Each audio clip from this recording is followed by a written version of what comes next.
All right, folks, today is Thursday, October 5th, 2023. Coming up on Roland Martin Unfiltered, streaming live on the Black Star Network. A Chicago family is asking questions. How did an assistant principal get gunned down in his own condo, and the shooter has not been arrested? We'll talk to his family right here on today's show. Atlanta's Fearless Fund has gotten a setback in their battle against conservative agitator Ed Bloom, who's trying to shut down black folks from being able to take advantage of economic opportunities in America. We'll talk to one of their leaders. Also, Southern University is doing its part to get black folks voting in Louisiana. Early voting ends on Saturday. We'll talk about that. Also, Alabama's black congressional district, the second one finally approved by the special master. We'll show you what that looks like. Also, they have arrested this person in connection with the shooting at Morgan State. We'll give you those details. Also, folks, we have been working with McDonald's on their Inspiration Celebration Gospel Tour. We'll kick things off with gospel artist Tim Bowman right here on the Black Star Network. It's time to bring the funk. Let's go. He's got it. Whatever the miss, he's on it. Whatever it is, he's got the scoop, the fact, the fine. And when it breaks, he's right on time and it's rolling. Best believe he's knowing. Putting it down from sports to news to politics. With entertainment just for kicks, he's rolling. It's on go, roll, y'all. It's Roland Martin, rolling with Roland now. He's funk, he's fresh, he's real, the best, you know he's Roland Martin now.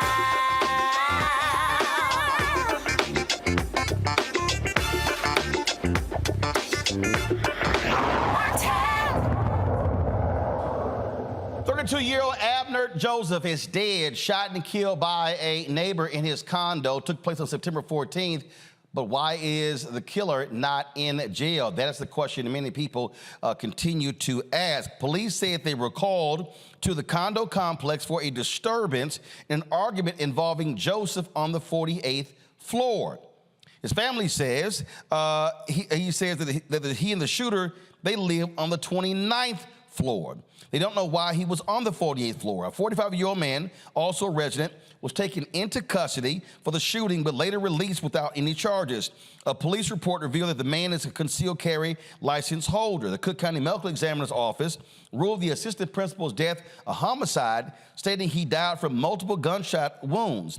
He was shot in the chest, abdomen, in the flank, armpit, and ring finger. Abner's brother and sister, Jay Charles and Gina Joseph, join me right now. Jay and Gina, sorry for your loss.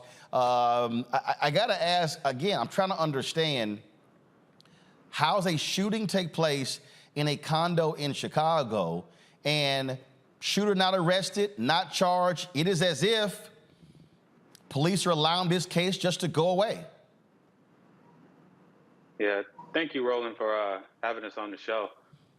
Your guess is as good as mine.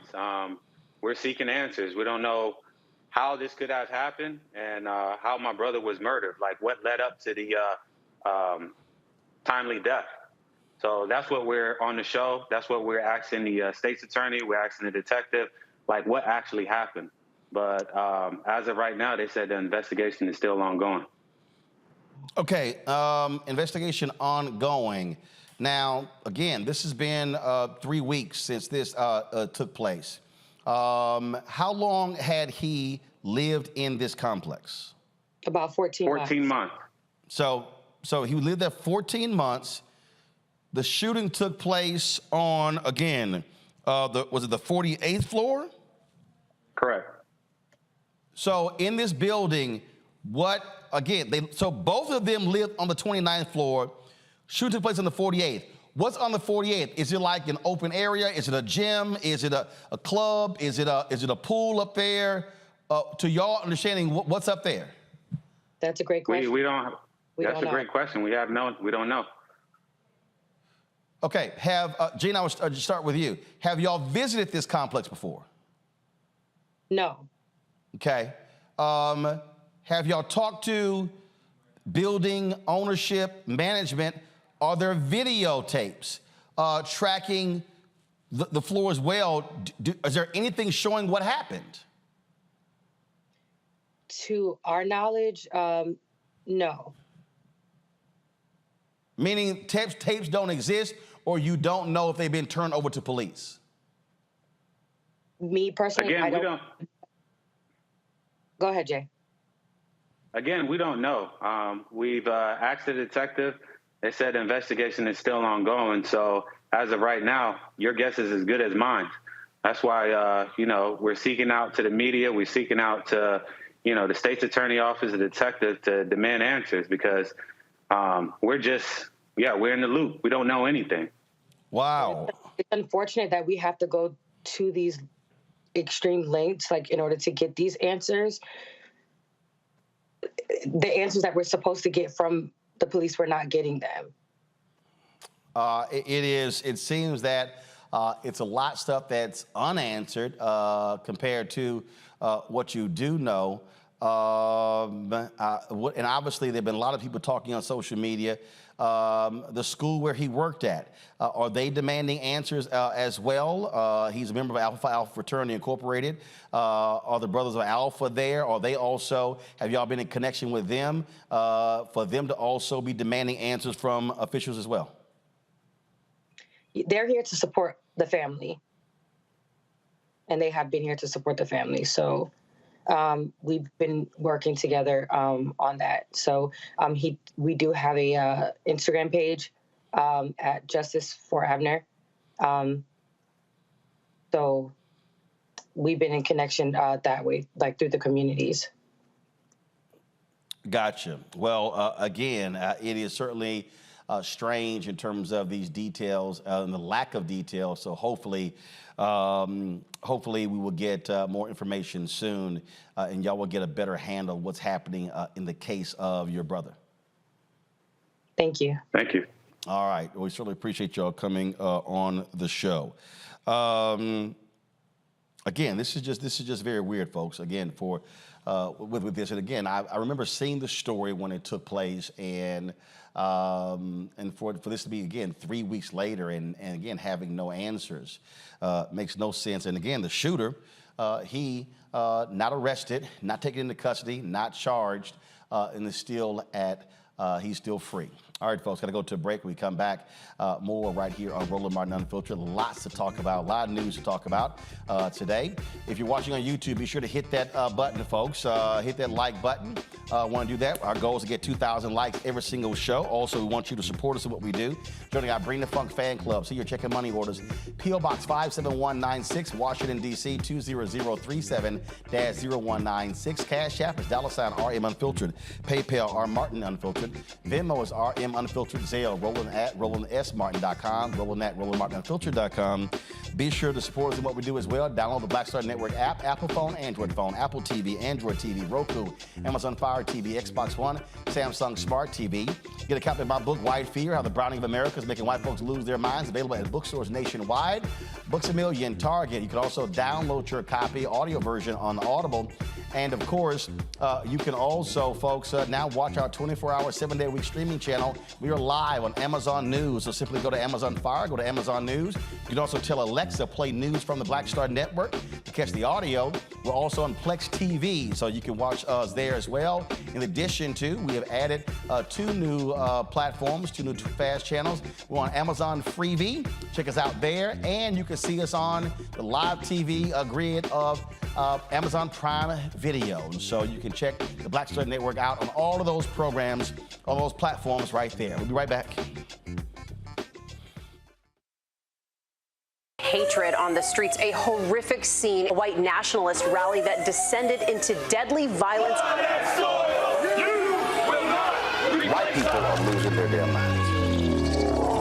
As an angry pro-Trump mob storms the U.S. Capitol, we're about to see the rise of what I call white minority resistance. We have seen white folks in this country who simply cannot tolerate black folks voting. I think what we're seeing is the inevitable result of violent denial. This is part of American history. Every time that people of color have made progress, whether real or symbolic, there has been what Carol Anderson at Emory University calls white rage as a backlash. This is the rise of the Proud Boys and the Boogaloo Boys. America, there's going to be more of this. Here's all the Proud Boys, guys. This country is getting increasingly racist in its behaviors and its attitudes because of the fear of white people. The fear that they're taking our jobs, they're taking our resources, they're taking our women. This is white fear.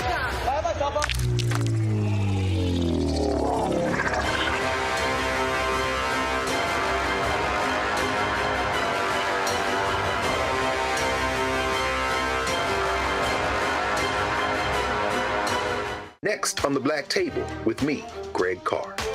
An hour of living history with Dr. Richard Mariba Kelsey, thinker, builder, author, and one of the most important and impactful elders in the African American community.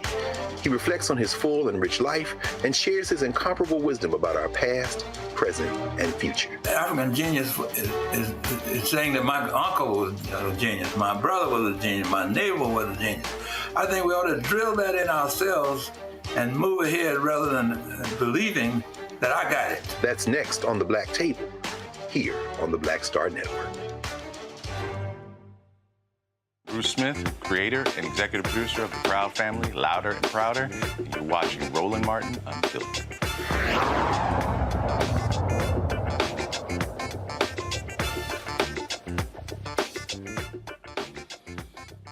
All right, folks, welcome back to Roland Martin Unfiltered on the Black Star Network. Today in Alabama, a map has been approved it's the creation of a second black congressional district in Alabama. This has been a long legal battle that the NAACP Legal Defense Fund finally won. So the special master looked at several maps that were created. This is the map right here that was approved. And so you see how they are doing the congressional districts there in Alabama. Now, I can tell you right now, folks, when we talk about racial gerrymandering or political gerrymandering, this is probably one of the most sensible political maps we have ever seen in terms of how they create these maps. Sometimes we've seen some maps that look like, like squiggly lines or etch and sketch how they created it. And so this is created. Now remember, African Americans make up 27% of this state.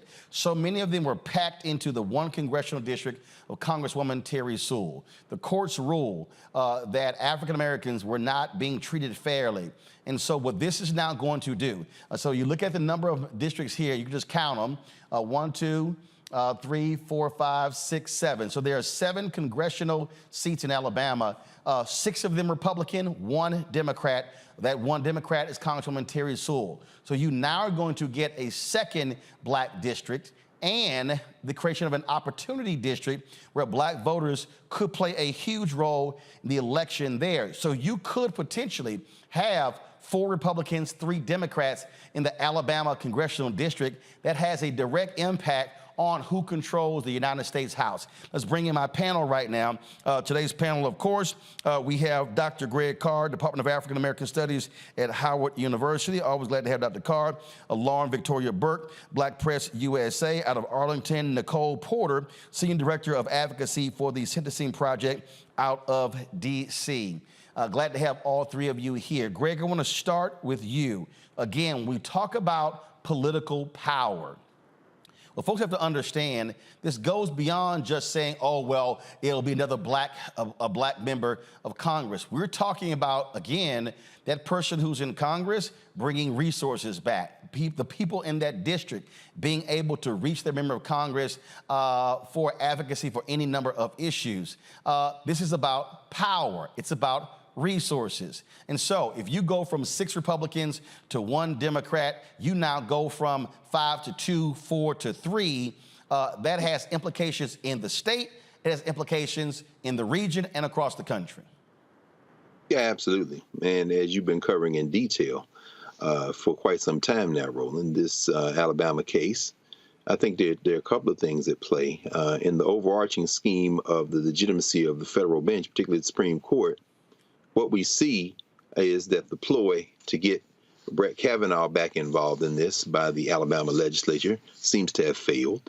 And the legitimacy of the court, which should be a concern of this Supreme Court, is something that seems they're walking back a little bit, or at least being a little bit more hesitant. That's one thing. And in terms of political power, sure, absolutely. We see with the razor-thin majority of the Republicans in the federal legislature, this could have huge impact. You've been saying this over and over again. In Louisiana, we know the South Carolina case is going to come before the courts, North Carolina. This is a situation where the Republicans are arguing that these are political gerrymanderies, and the Supreme Court has kind of conceded the field to these white nationalists and said if it's political, we can't do anything about it. But they're so obviously racial that if this trend continues, it could make it very difficult if folks just vote in the same percentages they've been voting before. This coming election cycle, it could be difficult for the Republicans to hold the House. And so this is a major decision today for the court to pick that third map and say, no, these two districts have to look this way. You know, Cole, I remember talking to Reverend Dr. William Barber. We were talking about North Carolina and when they were battling various groups there. And when they sued for racial gerrymandering. The courts agreed. Other groups sued North Carolina for political gerrymandering. And Reverend Barber kept saying, guys, the path to victory is to look at racial gerrymandering. Well, these white progressives, their whole deal was like, well, but if we go big with political gerrymandering, and to Greg's point, what ended up happening? The U.S. Supreme Court said, hey, we don't deal with political issues. That goes up to the states. Well, if you got a Republican Supreme Court, we see what happens there. And so here's a perfect example of people talking about the South will rise again. This is where all of those black people who live in the South, who've been moving back in the South, how we can literally change the politics of the South if we're using the law, suing successfully, but also voting in significant numbers. These don't have to be hard red states. It's true. You know, the states like Alabama, Louisiana, Texas, the demographics don't map on to the political power within the state. So the decision today was the right one. And the decision around racial gerrymandering in other states is the pathway to make sure that Black political representation is genuinely reflected in the electorate in the state. And not just in Congress, but also in state legislatures where so much happens to impact Black lives and Black thriving. So in order to sort of move the conversation forward, guaranteeing the vote for Black residents in Alabama and throughout the South has got to be a priority for pro-democracy groups and to ensure a true democracy in this country. You know, Lauren, again, I take Texas. 61% of Texas are people of color. Yet 61% of the people who vote in elections are white. And, we beat this drum constantly. We look at Louisiana, 900,000 eligible, 900,000 Black people in that state who should be voting. You look at the voting numbers, they range anywhere from 20 to 32, 35%. And so when I hear people sit here and say, man, this voting stuff don't make no difference. Yes, you're absolutely correct. Voting doesn't make a difference when you're sitting on your ass and not doing it. Yeah, and well, obviously voter disenfranchisement has been a major strategy throughout history in the South to prevent Black people from voting. I'm sure in Alabama it's no different. Certainly in Florida and Louisiana, Mississippi, that is effectively the policy.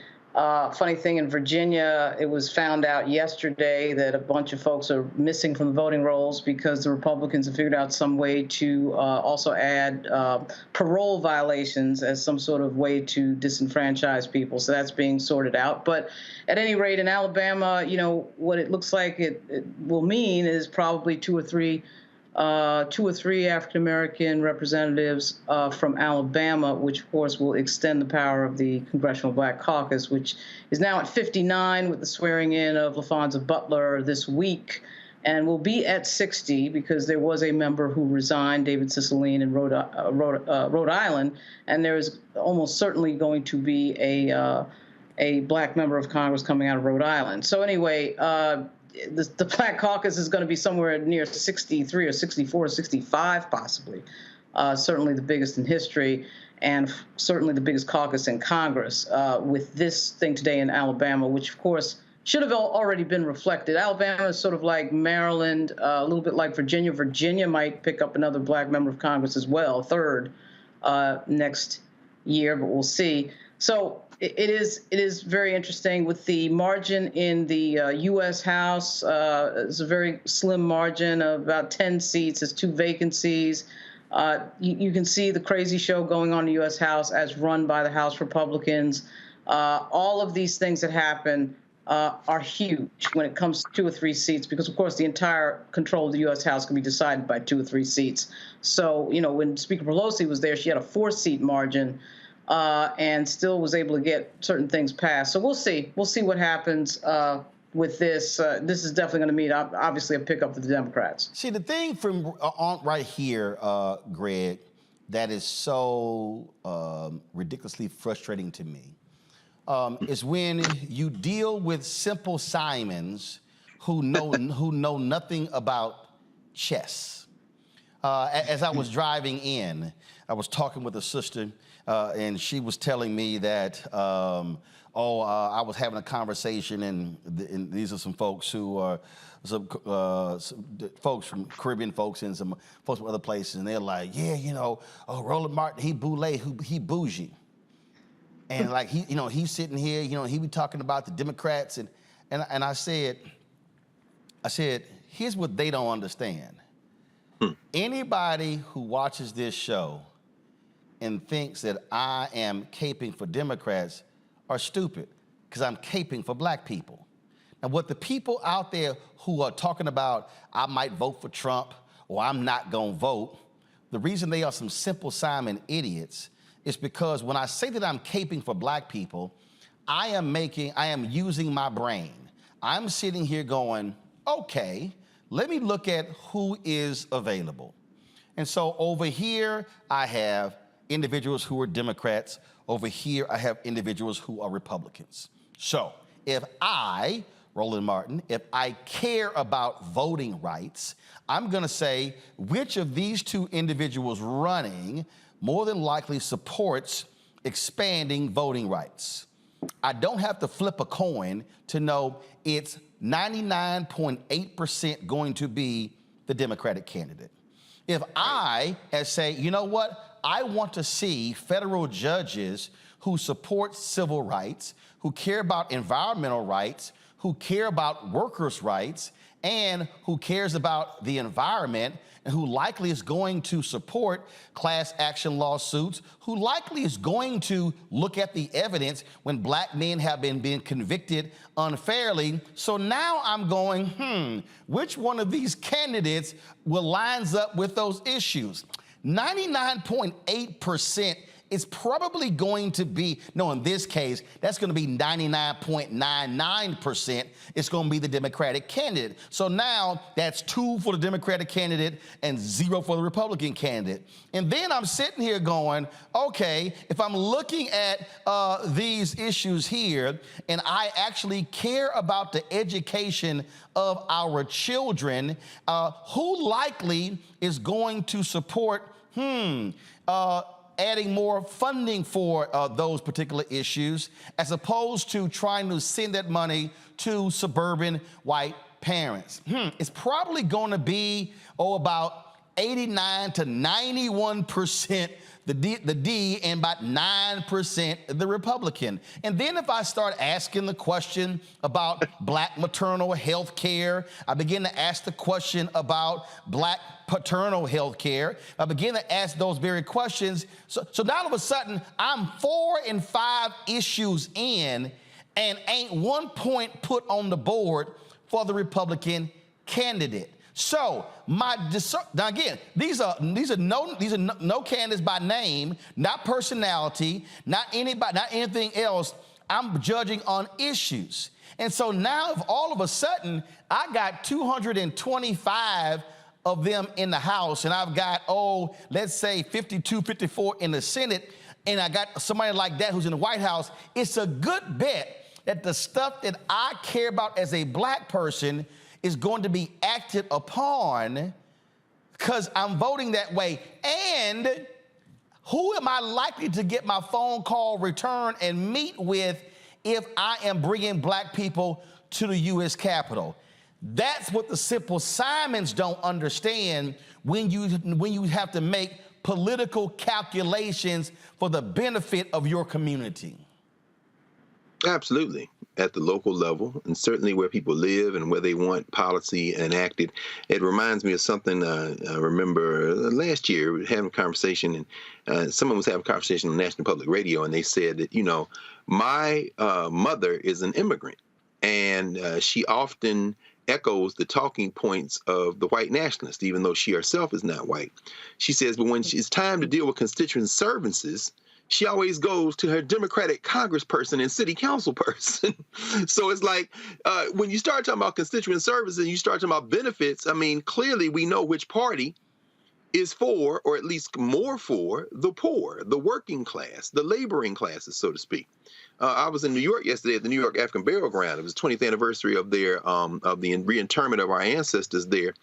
And several speakers, Reverend Herbert Daughtry, 92 years old now in New York, spoke about the influence of Congressman Gus Savage out of Chicago in forcing the GSA, the Government Services Administration, to stop construction on the site that is now the New York African Burial Ground National Park Service site.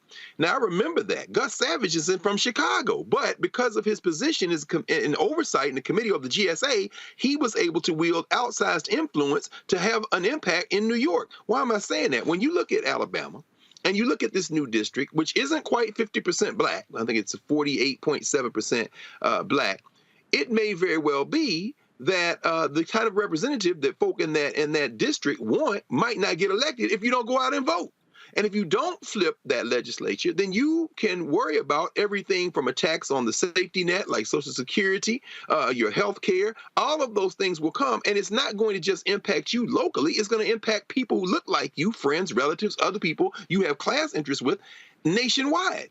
Finally, now, there's this kind of thinking among those who might consider themselves very politically astute, but more on the kind of radical left, that would say the whole system has to implode, and there's not much of a difference between the Democrats and Republicans. I embrace that thinking philosophically. However, it's always interesting to me that even people who say that are still looking for local services when they go and try to get their Social Security or worried about health care or elder care for elder.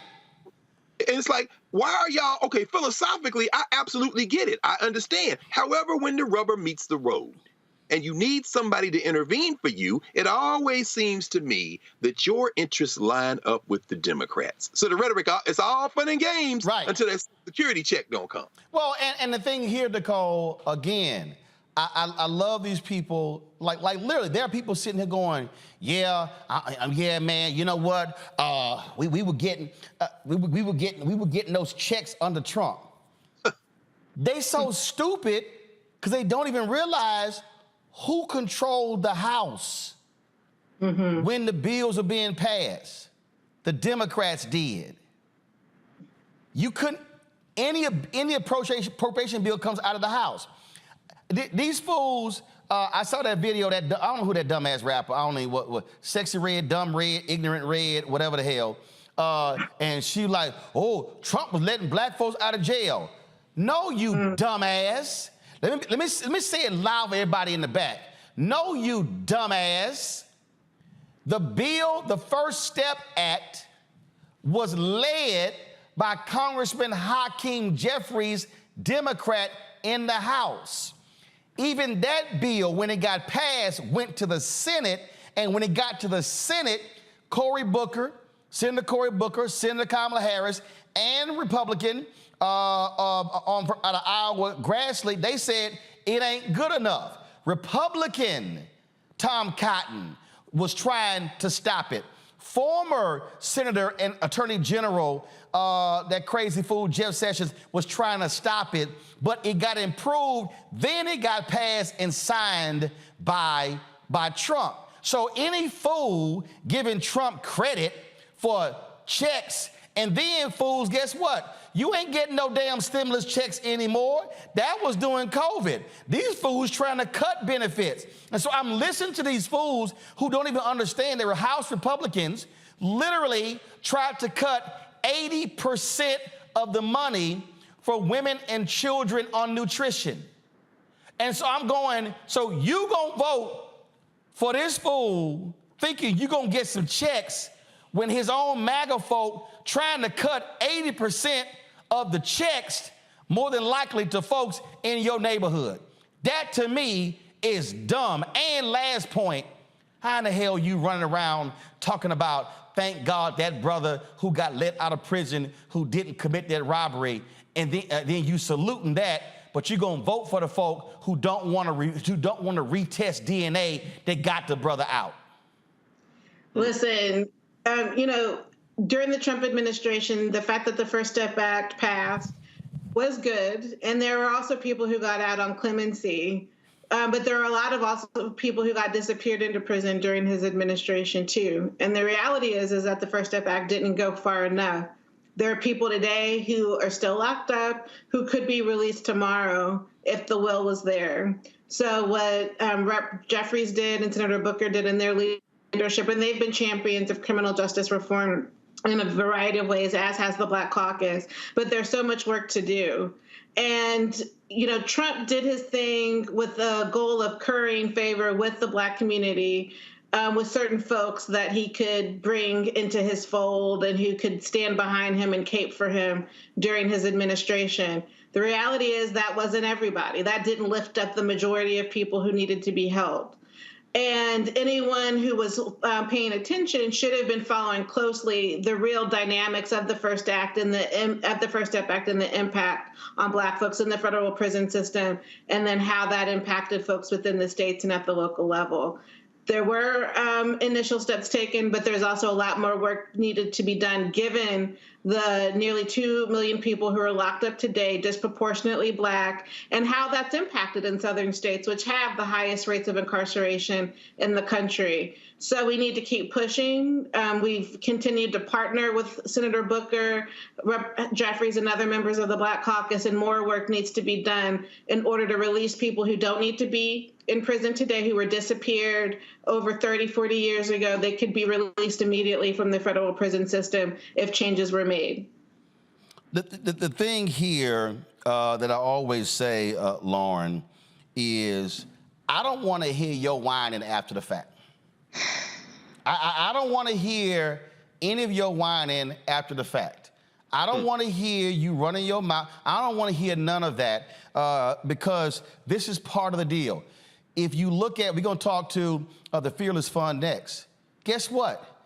If you sat on your ass in 2016, then guess what? That's how Trump got to appoint 3 Supreme Court justices. So if you mad with their decision on affirmative action, which then Ed Bloom led, and then they were emboldened with that decision to go after the Fearless Fund, well, guess what? How did that happen? Because he was able to get in and appoint 3 Supreme Court justices. Yeah, it also happened, too, because of a great deal of misinfo and disinfo that was flooding the field in 2016. Yes. A great deal of lying to the electorate, third-party candidates, which looking like we're going to have that issue again on this cycle. People running independent, et cetera, and so on, is really not helpful. I'm not sure there's a whole big piece of evidence out there that people, because some rapper is on Twitter, that people are going to be voting for Donald Trump. I mean, no. It has to do with her. I'm telling you right now. I spend enough time traveling this country. I hear what they are saying, but the sentiment being expressed, the lies that she actually spoke about, other people repeat, and so therefore what she said, I've literally heard non-rappers say, and I'm like, what the hell are you talking about? But they literally are buying a falsehood and are saying, oh yeah, I'm gonna vote for Trump because of this, but I'm like, but you gonna ignore the other 180,000 issues? Come on now. Well, we have an election in 33 days in the Commonwealth of Virginia. Let's see if evidence is out that some of this messaging is impacting that. Yep. With 120 seats open in the state legislature, I just tend to doubt it. But with regard to Donald Trump, obviously they will have to lean heavily on misinfo and disinfo to get any sizable piece of the black electorate to support them. They did try with another rapper, if you remember, back in 2022, and of course nobody fell for that because it was ridiculous. I don't want us to make the mistake. You're focusing on the rapper. I'm not focusing on the rapper. I'm focusing on the sentiment expressed by the rapper, and I'm saying there are a significant number of people who are either saying, well, yeah, Biden ain't done nothing, he's trash, I'm gonna vote for Trump, or I'm going to sit it out. What I'm saying is we have to also make the point, sitting it out ain't a smart option if you care about these issues. And so that's the thing so it's two things. What are issues you care about? Here's the factual information so you're not walking around sounding stupid. Well, we're a community that rightfully does ask for a lot after 400 years of craziness, right? And I think that what has happened is there's a high level of apathy. I think we have every right to be apathetic and ask what the deliverables will be on a constant basis. I do think that, generally speaking, Joe Biden has done a great job. He has delivered a few things and really pointed to the fence, particularly with his pick for the Supreme Court. Really pointed to the fence and told everybody he was going to do it, and he did it. He put a black woman on the Supreme Court. But I do think that when people do not see a measurable result in their lives economically, they're going to rightfully ask questions. Any smart constituency should be doing that. I don't mind asking questions.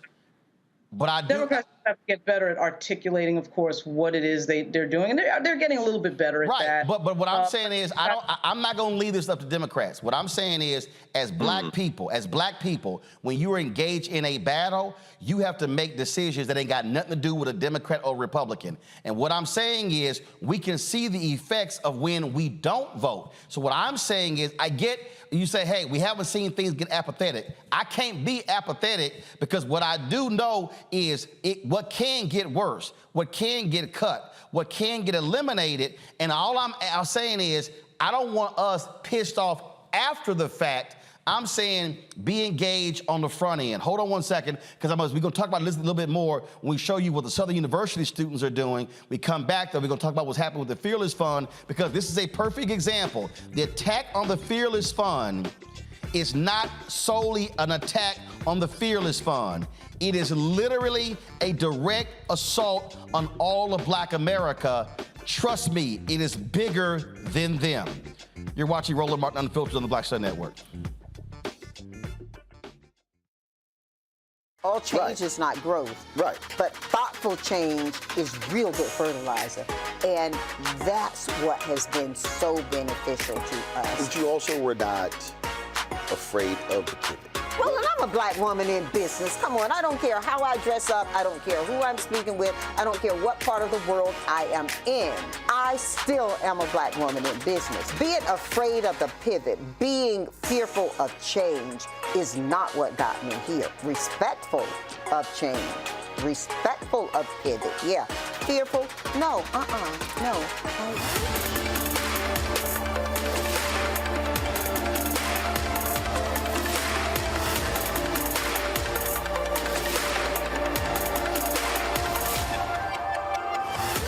On the next A Balanced Life with me, Dr. Jackie, 2 facts that you need to be aware of. African-American women have the highest diagnosis of breast cancer than any other group in the U.S. And young African-American women are most likely to be diagnosed with one of the highest aggressive forms of breast cancer than all other groups. It is a disease that requires fast action, determination, and a whole lot of support. On our next show, we'll meet a young woman who's chosen an alternative path and approach to tackling this disease. And you'll hear from our medical and support experts on how to maintain balance through it all. We encourage exercise. We encourage, changing diet and making, all those personal changes. That's on the next A Balanced Life on Black Star Network. Next on The Frequency with me, Dee Barnes, the amazing Drew Dixon. She gives us the details behind the HBO documentary that shed light on the alleged sexual assaults by Russell Simmons. And we're talking about the Netflix documentary, Ladies First, right here on The Frequency on the Black Star Network. Farquhar, executive producer, Proud Family. You're watching Roland Martin Unfiltered.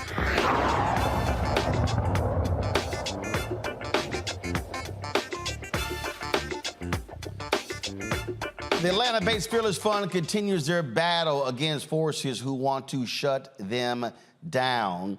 The 11th Circuit Court of Appeals, in a 2-1 decision, granted Ed Blum's, the American Alliance for Equal Rights, the request to temporarily block the Fearless Fund from considering applications for grants only from businesses led by Black women. Joining us right now is Arian Simone. She's the CEO of the Fearless Fund, joining us from Atlanta. So let's be clear. We've had y'all on before. Y'all don't just support Black women. You support an array of women. Go right ahead. That is correct, Roland. We invest and we also deploy grants to women of color. So Black, brown, Hispanics, Asians. Yes, we do. Any minority female, we definitely do. But Ed Blum is specifically targeting y'all for Black women. That is correct. And so this appeal court's decision, because what, your grant application, the deadline, was it supposed to start Saturday, was supposed to end Saturday, and because of this now, you can't move forward with the grant application, correct? That is correct. It was supposed to end on September 30th, and we received the ruling from the appellate court on September 30th. How many different people applied for this grant?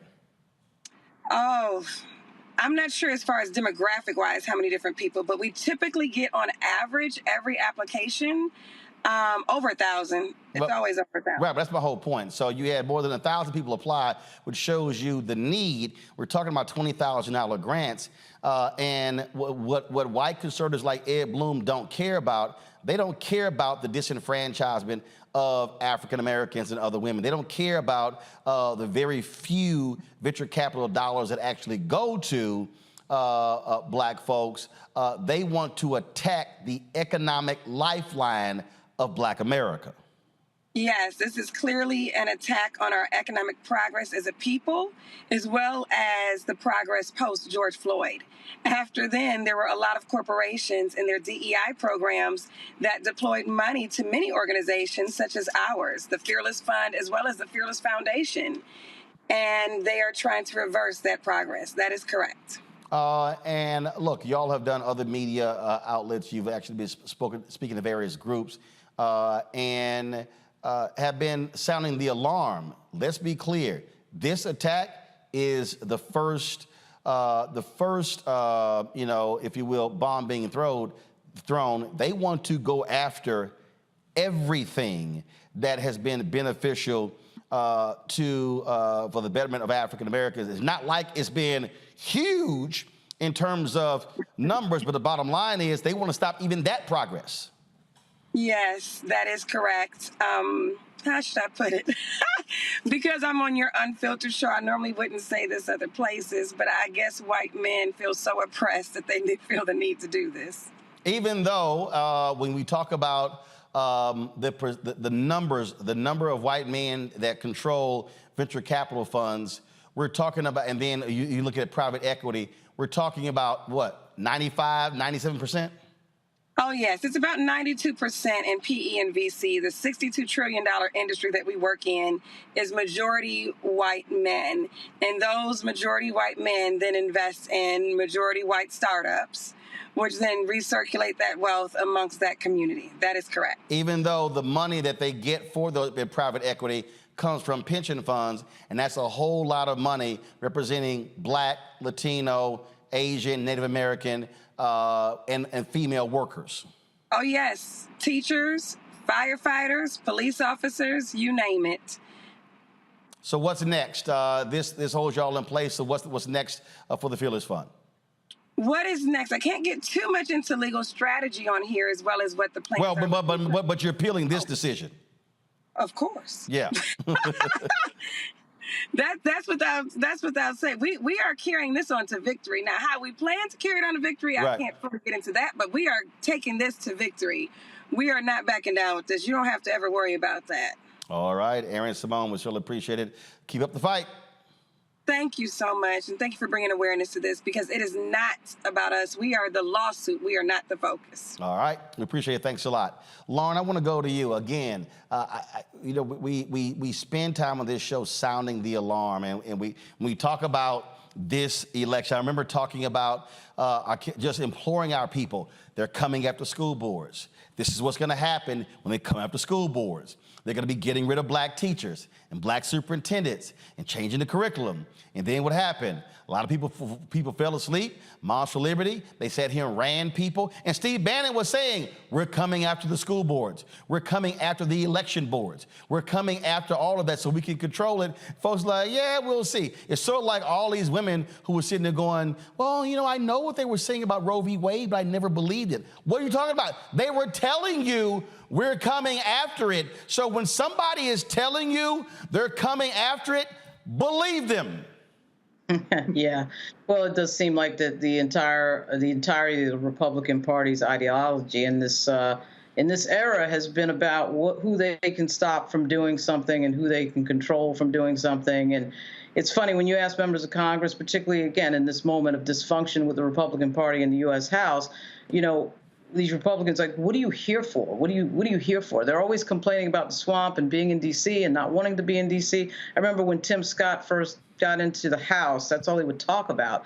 Finally, I said to him, well, why do you keep filing for re-election? Why are you here? But the entire ideology of the party, as black people in particular start to take power, as we can see, particularly on the judicial level, with these black prosecutors involved in these Trump indictments, they see that. They see the Black Caucus getting to 60 members. They see somebody like Don Scott on the precipice of being the first black speaker of the Commonwealth of Virginia. I mean, they see all of that. There's a record number of black folks, by the way, running in Virginia.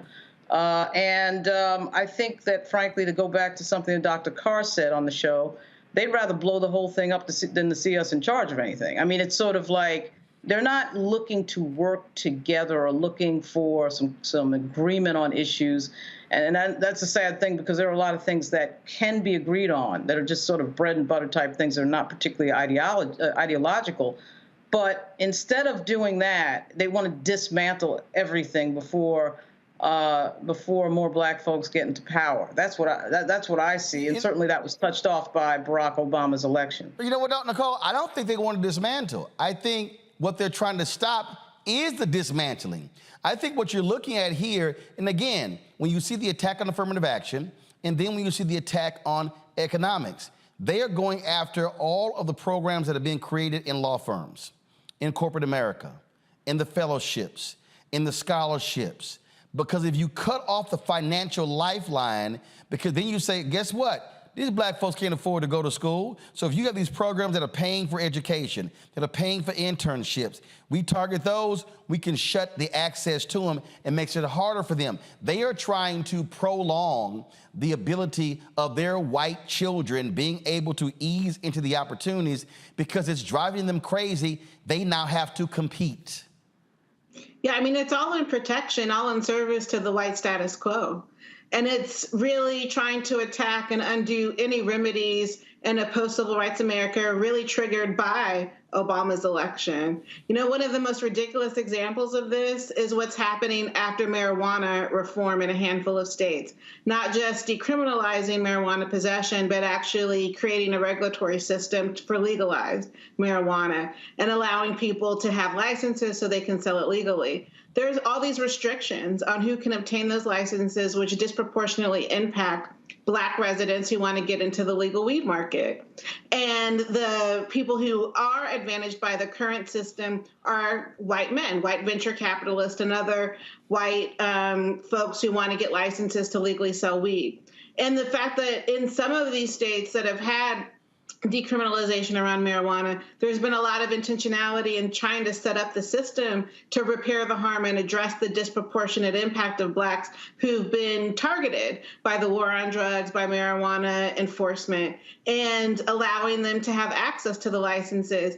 And any effort around that sort of reparative justice to address that has also been attacked under this white umbrella, this umbrella to protect whiteness in the system. So that's, in my opinion, one of the most egregious examples of the white status quo rising up to counter any efforts to repair the harm for Black people directly impacted by some of these policies that have driven racial inequality in the country. And then what happens, Greg, when people who don't understand connecting of the dots, when they're sitting here saying, oh man, the CBC ain't doing this, ain't doing that. Well, guess what? If you look at a lot of these states, it's the Black caucuses in a lot of these states that have been stopping the legalization programs by saying, hold up, if you're not creating opportunities for the folk who are most impacted by arrest, then we're not moving forward with these programs. That's an economic argument. It's a multi-billion-dollar industry. And so what do you have? Oh, let the Black folks get thrown in jail when it was illegal, but the white folks gonna make the billions when it's now legal in these various states. And so I just wish more people would stop being so one-dimensional and begin to understand that there is a connecting of the dots between voting, between who's running, between economics, between education. So I love when these people who say, I want the government out of my life, when I say that's the dumbest thing I ever heard in your life, because the moment your ass is born, guess what? That birth certificate is a government document. And then when you get your shots, government document. When you got to enroll in school, government document. Hell, you got to pass state mandated tests to advance.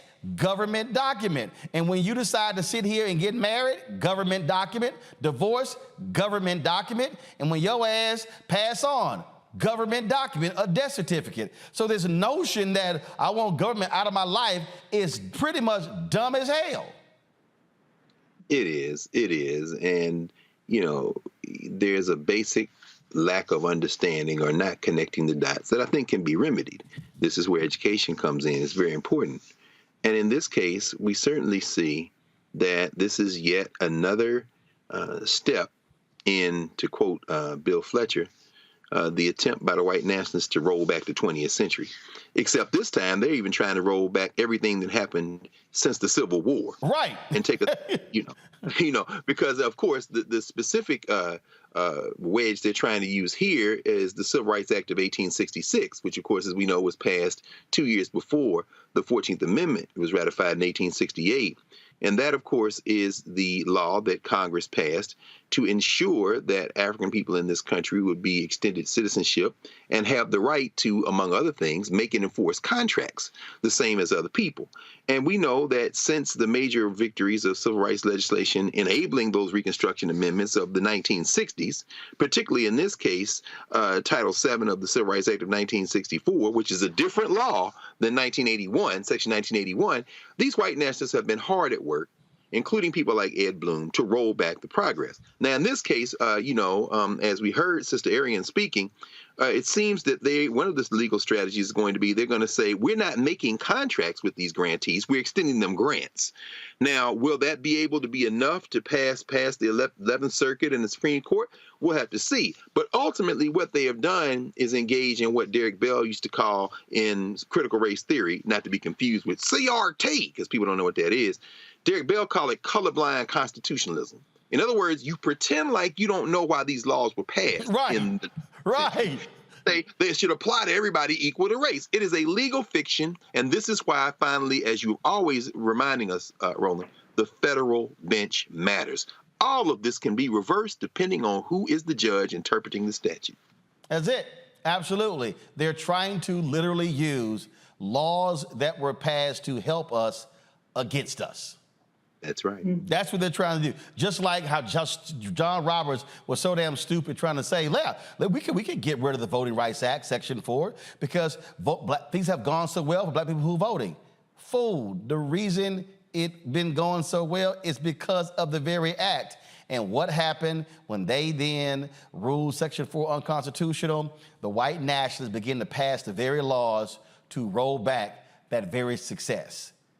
That's why it was there. They were afraid to do those things because the law prevented them from doing so. And so to everybody who's watching, understand, and I'm telling y'all right now, if you are black and you working in corporate America and you working in mainstream media, if you working in any company out there where they have created programs to increase the availability of African Americans and others in those spaces, they're coming after you. And they're not apologizing. So you might want to buckle up and get ready for the fight. You're watching Roland Martin Unfiltered right here on the Black Star Network.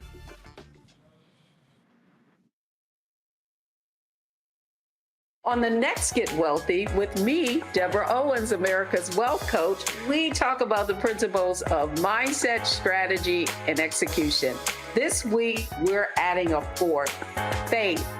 You're going to hear from a mother and daughter duo who are helping thousands of Black women build wealth, all through their faith. You are more than you can ever imagine. Not just obtaining things to show that, but seeing yourself. Making your faith work for you. That's right here on Get Wealthy, only on Black Star Network.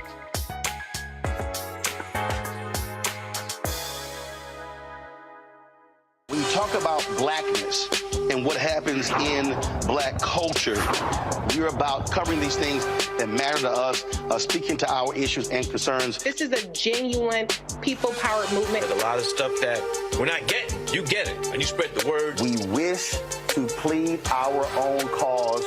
Too long have others spoken for us. We cannot tell our own story if we can't pay for it. This is about covering us. Invest in Black-owned media. Your dollars matter. We don't have to keep asking them to cover our stuff. So please support us in what we do, folks. We want to hit 2,000 people, $50 this month, raise $100,000. We're behind 100,000, so we want to hit that. Y'all money makes this possible. Checks and money orders go to P.O. Box 57196, Washington, D.C. 20037-0196. The Cash App is $RM Unfiltered. PayPal is R Martin Unfiltered. Venmo is RM Unfiltered. Zelle is Roland at RolandSMartin.com.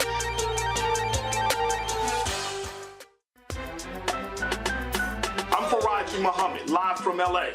And this is The Culture. The Culture is a two-way conversation. You and me. We talk about the stories, politics, the good, the bad, and the downright ugly. So join our community every day at 3 p.m. Eastern and let your voice be heard. Hey, we're all in this together. So let's talk about it and see what kind of trouble we can get into. It's The Culture. Weekdays at 3, only on the Black Star Network.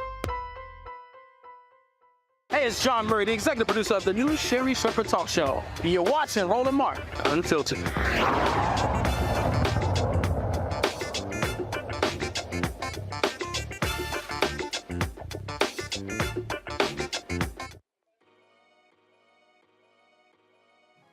All right, folks, Curl Prep Natural Hair Solutions is an amazing organic two-step curl defining system for women, men, and children. Look at this video, you can judge for yourself. People line up to see this product in action at hair shows. When they take a seat to try it, they don't believe it is their hair. You can buy the products at curlprep.com. It works on all hair types.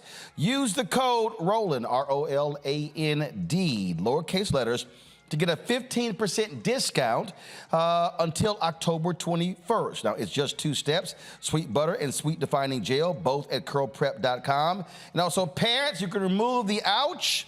You will love this system because you can comb the product through your child's hair with your fingers. Seasoned Saints are loving the product as well, and the line has products that are great for twists, braids, locks, weaves, even those wigs and extensions. It's all at curlprep.com.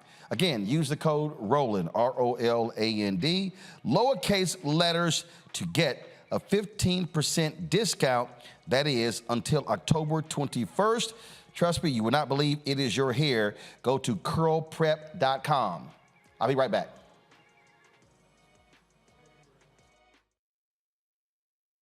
On the next A Balanced Life with me, Dr. Jackie, 2 facts that you need to be aware of.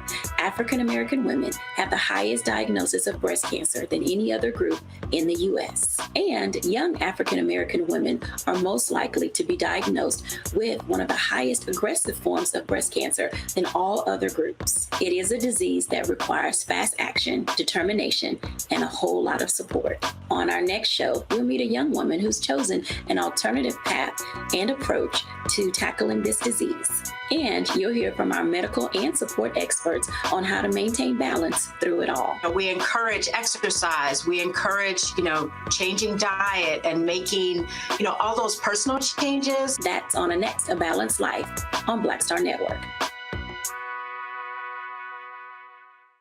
Hello, I'm Jamia Pugh. I am from Coatesville, Pennsylvania, just an hour right outside of Philadelphia. My name is Jasmine Pugh. I'm also from Coatesville, Pennsylvania. You are watching Roland Martin Unfiltered. Stay right here.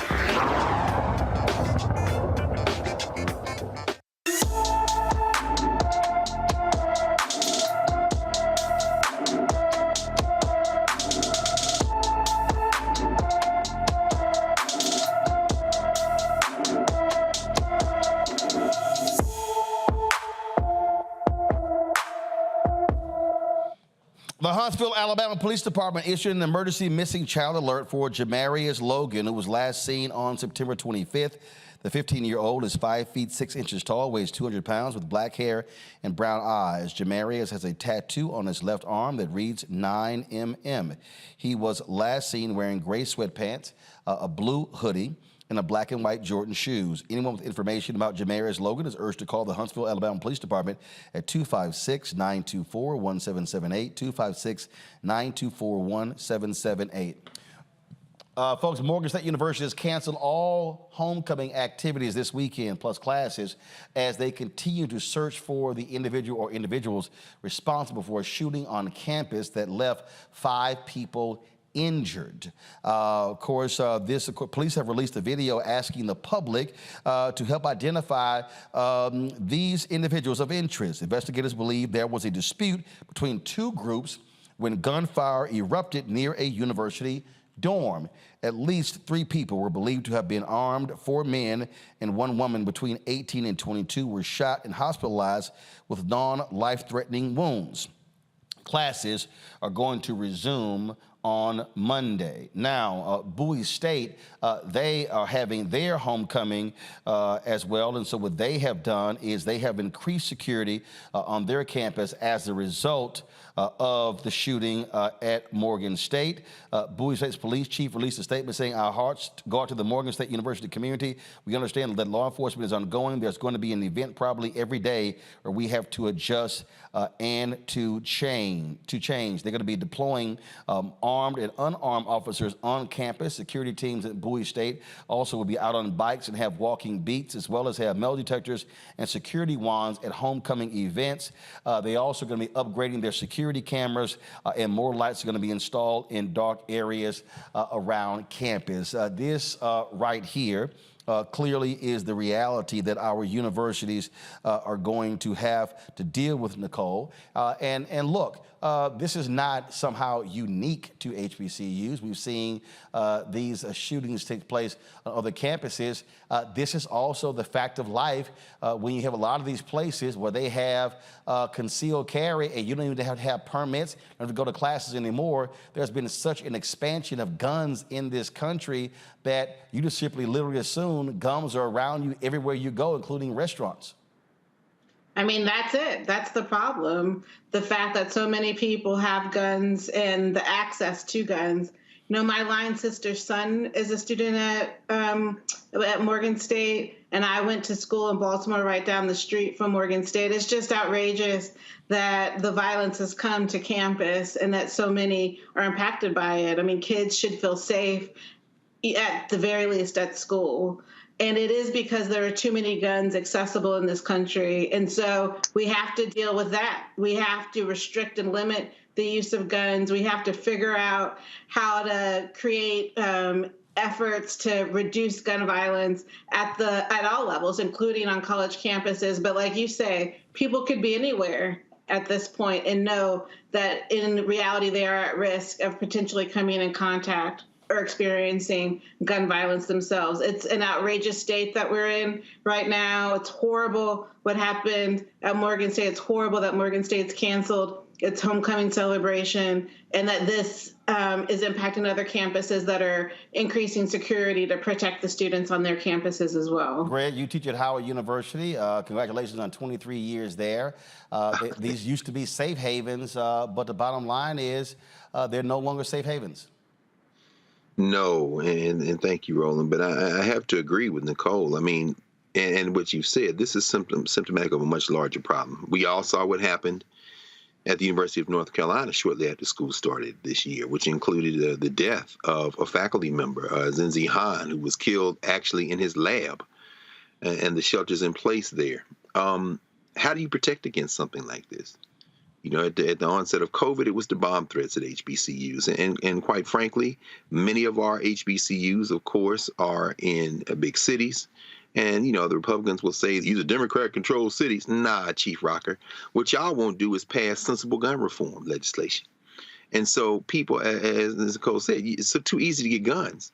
And when you start talking about canceling homecoming, yeah, you've postponed the game, you've canceled the parade. I mean, this is at part of the heart of what makes HBCUs HBCUs. I know there's some silly people out there in Boulder, Colorado that somehow think some HBCU culture has been transplanted to the $300 million carnival machine called the Deion Sanders effect. That is not true, which leads me to the final point. Ohio State or University of Southern California or places like that, you know, yes, they're under threat too, but let's be very clear. There's something very, very personal when you start talking about waging violence in HBCU communities, because that strikes not only at the heart of the campus, but the heart of our communities. Children line up for homecoming parades at Florida A&M and Tennessee State and Texas Southern and Paul Quinn and wherever you want to name. So when you cancel homecoming, you've done more than just shuttle some events. You've touched the living, beating heart of what these institutions mean to our larger communities. So this is something that is it's a tragic day for us. Lauren? Yeah, I mean, you know, at some point we have to figure out that if we don't fix things on the front end and invest in young people, invest in kids in a different way, we're going to just be dealing with these problems generation after generation. Obviously, our society has too many guns, and we are funding, you know, our police departments adequately and all that. Maryland has some very tough gun laws, as does Washington, D.C. In the DMV, the place that doesn't have particularly strict gun laws is actually Virginia, but Maryland does. And now you're starting to see the cancellation of high school games because of gun threats. Obviously, we've seen, you know, we see the usual spate of mass shootings in this country, 1 or every 2 weeks. We saw today in Washington, D.C., Mayor Muriel Bowser announced yet another new initiative. You know, she has been there for 8 years. She's doing the same policy. She's dealing with the same problems year after year. And without that investment on the front end, on your young people, you're going to get this on the back end. By the time you get to the back end, it's too late. You're spending too much money on criminal activity. We had a member of Congress that was carjacked on Monday in Washington, D.C. and Southwest. That it'll just go on and go on until people get smart. And if we can do $20 billion to Ukraine every 2 weeks, then we can sort of help figure out how to fund something that keeps our young people occupied. Certainly, Marion Barry had a particularly good idea with his job initiative for young people in Washington, D.C. But for Maryland has some very strict gun laws. So to what Greg said, yes, we're just sort of drifting into this thing of being a society that is sort of a permanent security state. Everything is about security all the time, and there's no getting around it, particularly when you have an open campus that anybody can walk on. I'm not sure how you fix that problem. You can't fix it on the back end. You have to fix it on the front end. Absolutely. Folks, we've been talking about power of voting. You've got early voting ending in Louisiana on Saturday. You also have elections, as Lauren alluded to. All of these seats in Virginia are up for re-election there in the House in November. Also, critical election in Kentucky, where you have a Democratic governor trying to get re-elected. Daniel Cameron, the black Republican who did nothing in the Breonna Taylor case, is running against him. Reverend Barber and the Poor People's Campaign, Repairs of the Breach, they are in Kentucky, rallying the vote, focusing on poor and low-income voters. Until Freedom, they have actually opened an office there as well. They made it clear their goal is to stop Daniel Cameron. We are live streaming that Poor People's Campaign rally as this show goes on right now. So let's go live to Kentucky where the Reverend Dr. William J. Barber is speaking. And we've got people viewing from all over the country. We are live streaming in all 50 states and around the world. So say hello to everybody out there. Say hello, everybody. Hello, hello. And then say forward together. Not one step back. I want to first of all just thank God for the privilege. I heard the late young sister say, let me get out of myself, because you really can't do anything in yourself. And Tana and to Pam and to Kentuckians for a better commonwealth, and to all of you who gathered. A few weeks ago, I didn't know if I would even be here with you all. I was doing an event and had some issues during the course of the year, very tired and some very painful, and I was getting ready to preach a consecration service for some bishops and ministers, and I literally thought, this is going to be the last sermon I'm going to do. I'm going to preach this sermon and I'm going to be out of here. I was that sick. I didn't tell anybody because, like many of you all, I can mask stuff pretty good. Any of y'all good maskers? People don't really know how you feel. And long story short, they put me in the hospital afterwards. I don't remember the sermon, and tested me for 7 kinds of cancer, and but found out in the middle of it that I actually had something called gallstones. And, you know, I wouldn't wish gallstones on my enemy. And I had a very severe case. One of them was the size of a golf ball. That we didn't know that, though, until we did the surgery, had some complications because of that. What was supposed to be 45 minutes turned into a 2 hours and 45 minutes. And they had to lower my breathing from to once every 15 seconds. 4 times a minute in order to calm my body down. And, but you know what? God is good. mighty good. And we are here. I feel 110% better. I'm glad to be here.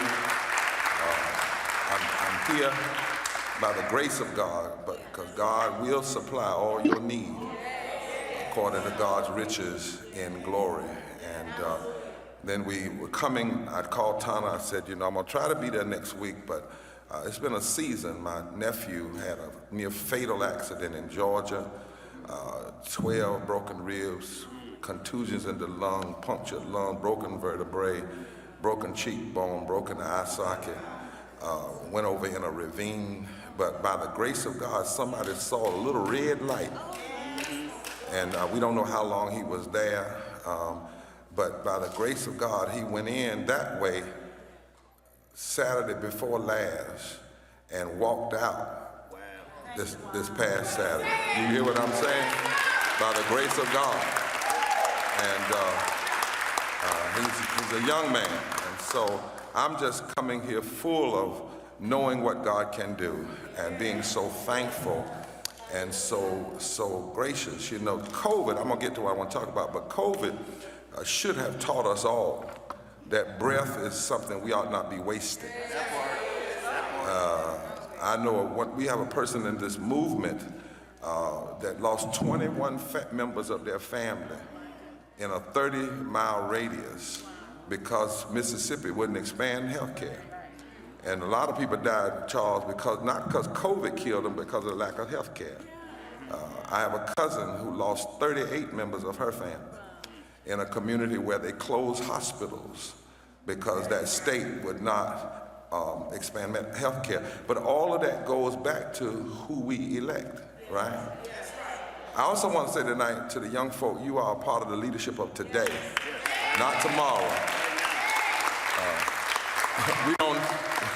We don't need you tomorrow. We need you right now. And back in the day, when the SNCC, many of the folk in SNCC were 18 and 19, they couldn't vote because the law had not yet been changed to allow 21-year-olds to vote, but they still fought in the movement. So you may not be 18, but we need you. We need you knocking on doors. We need you encouraging folk, right? And I also want you to know, you don't have to throw away the music from the 60s and pick up a new, just put it all together, sing it all. That's right, sing it all. Don't sing some of it, sing it all. Now, I'm gonna do some teaching tonight because we got an audience all over the country. The first thing I wanna teach tonight is that actually right now in this room, we are not modeling what winning looks like.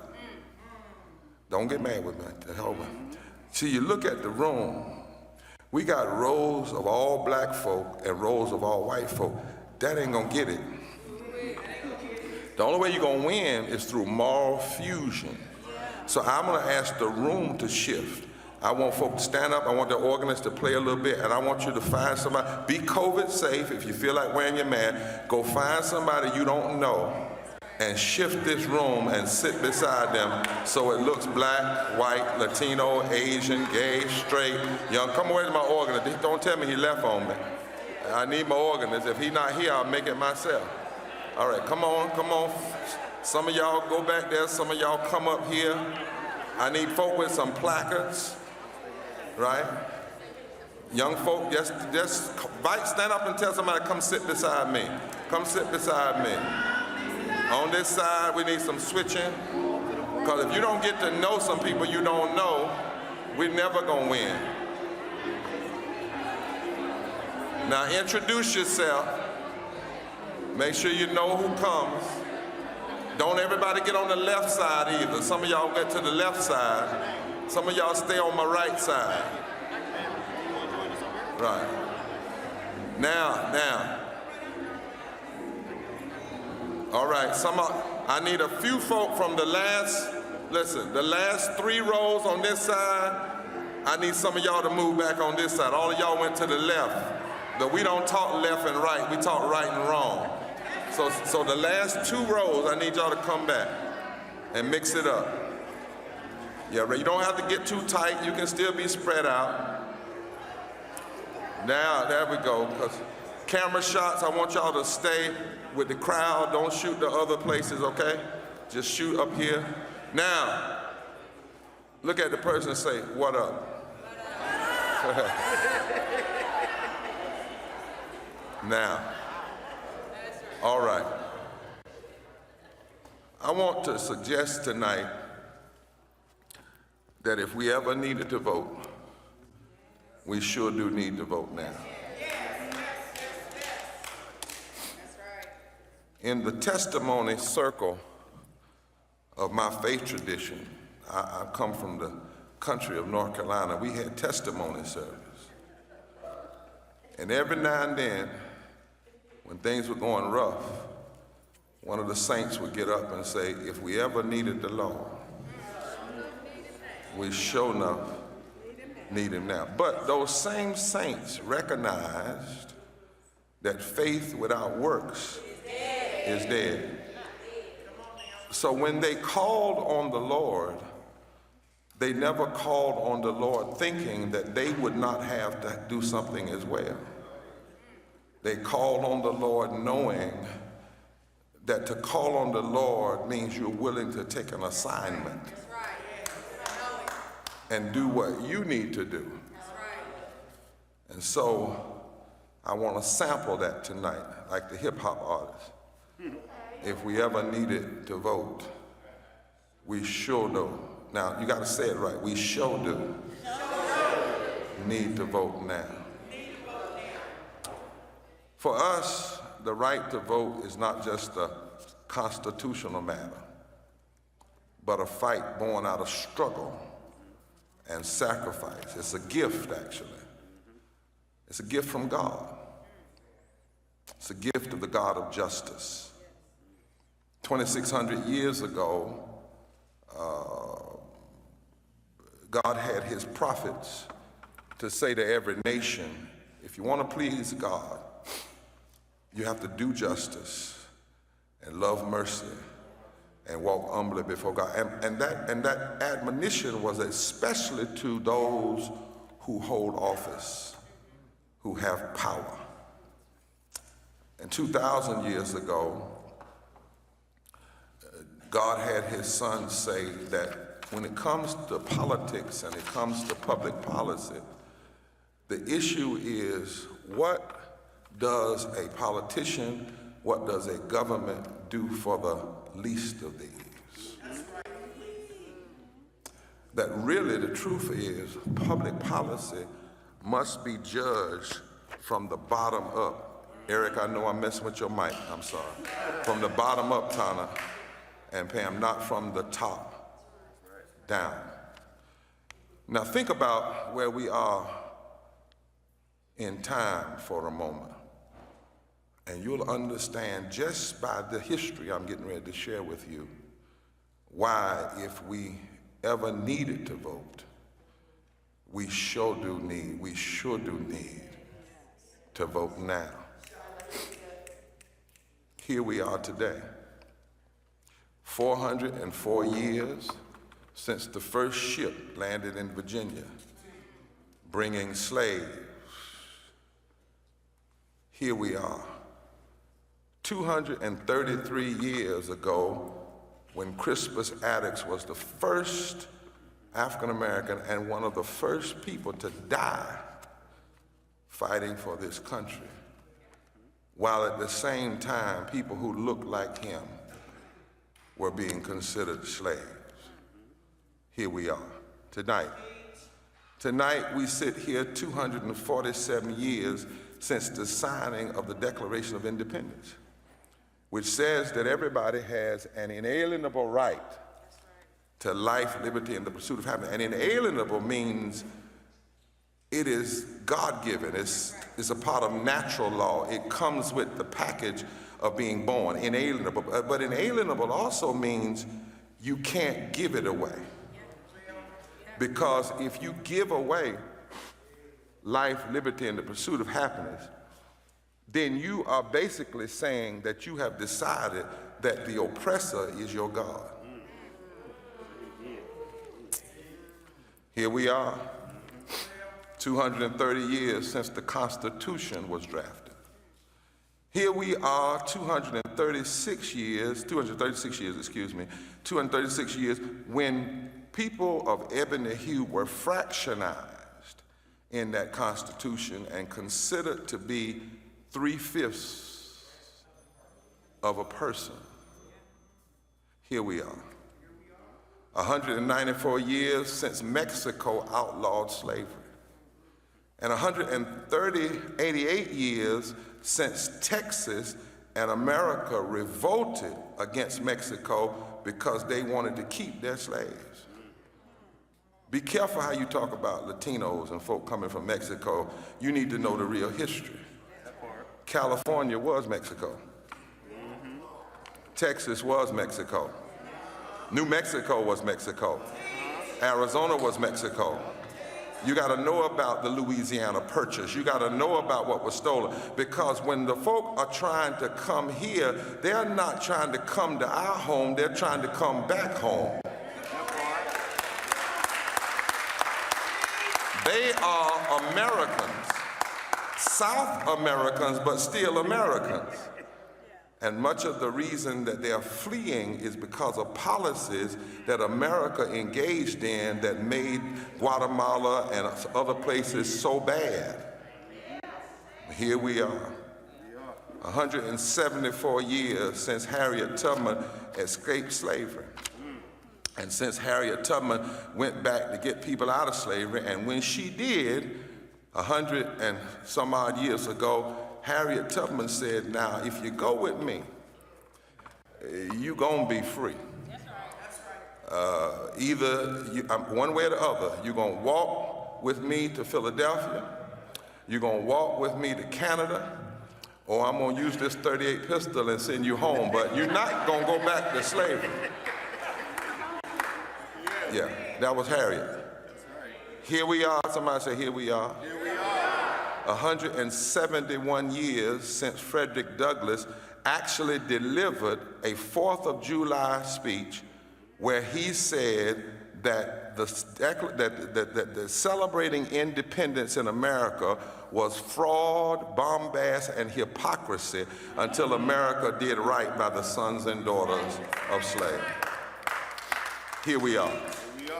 Tonight, 160 years since the signing of the Emancipation Proclamation that did not free the slaves, freed all of the slaves in states of rebellion. So if the states had just stopped rebelling, they could have kept their slaves, but they couldn't help it. Here we are, 158 years since the end of the Civil War. Here we are, 156 years since the 14th Amendment that declared that every person, not every American, but every person has a right to equal protection under the law. In other words, the 14th Amendment says if you are inside these borders, You don't have to be, quote unquote, a citizen. If you are inside of these borders, you have a right to equal protection under the law. Here we are. 158 years since slavery was outlawed constitutionally. The 13th Amendment was passed December 6th, 1865, a day we ought to remember, December 6th. December 6th. And slavery was outlawed, but all the states didn't ratify it. And we're the only people that have ever had to have the Constitution say we ought not be slaves. Here we are 153 years since the ratification of the 15th Amendment that protected voting rights for men,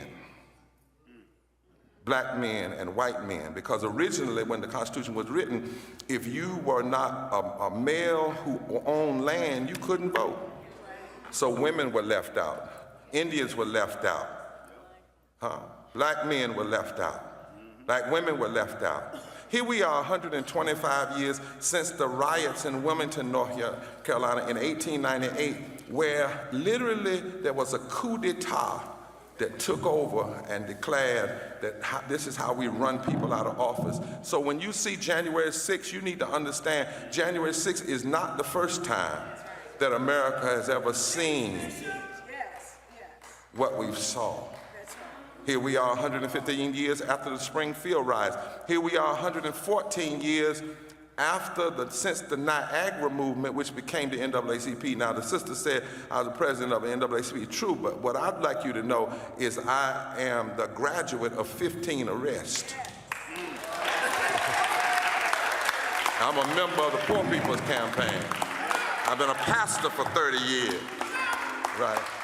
But here we are 114 years since the Niagara movement came together, that became the NAACP, and only 7 of the members were black. When the NAACP was founded, it was a majority white organization, the descendants of former abolitionists who recognized that they had to stand against racism. Here we are 88 years since the New Deal. Things like minimum wage and Social Security, and 88 years since corporate folks said, we don't want that, and they've been fighting it ever since. And the number one way they've been fighting it is every time they can, they cry about tax cuts. That's what they said to Roosevelt, we can't afford it. Here we are, 85 years since the Fair Labor Standard Act. Are y'all going with me? The Fair Labor Standard Act established a minimum wage of 25 cents an hour. It's purchasing in 1968 at $1.60 an hour, which if we had kept the minimum wage going with inflation, the minimum wage today would be almost $20 an hour. And yet, the minimum wage has been stuck at $7.25 since 2009. Here we are. 79 years since Primus King was denied a right to vote in Georgia primary. Here we are 73 years since Ann Braden, a white woman from Kentucky,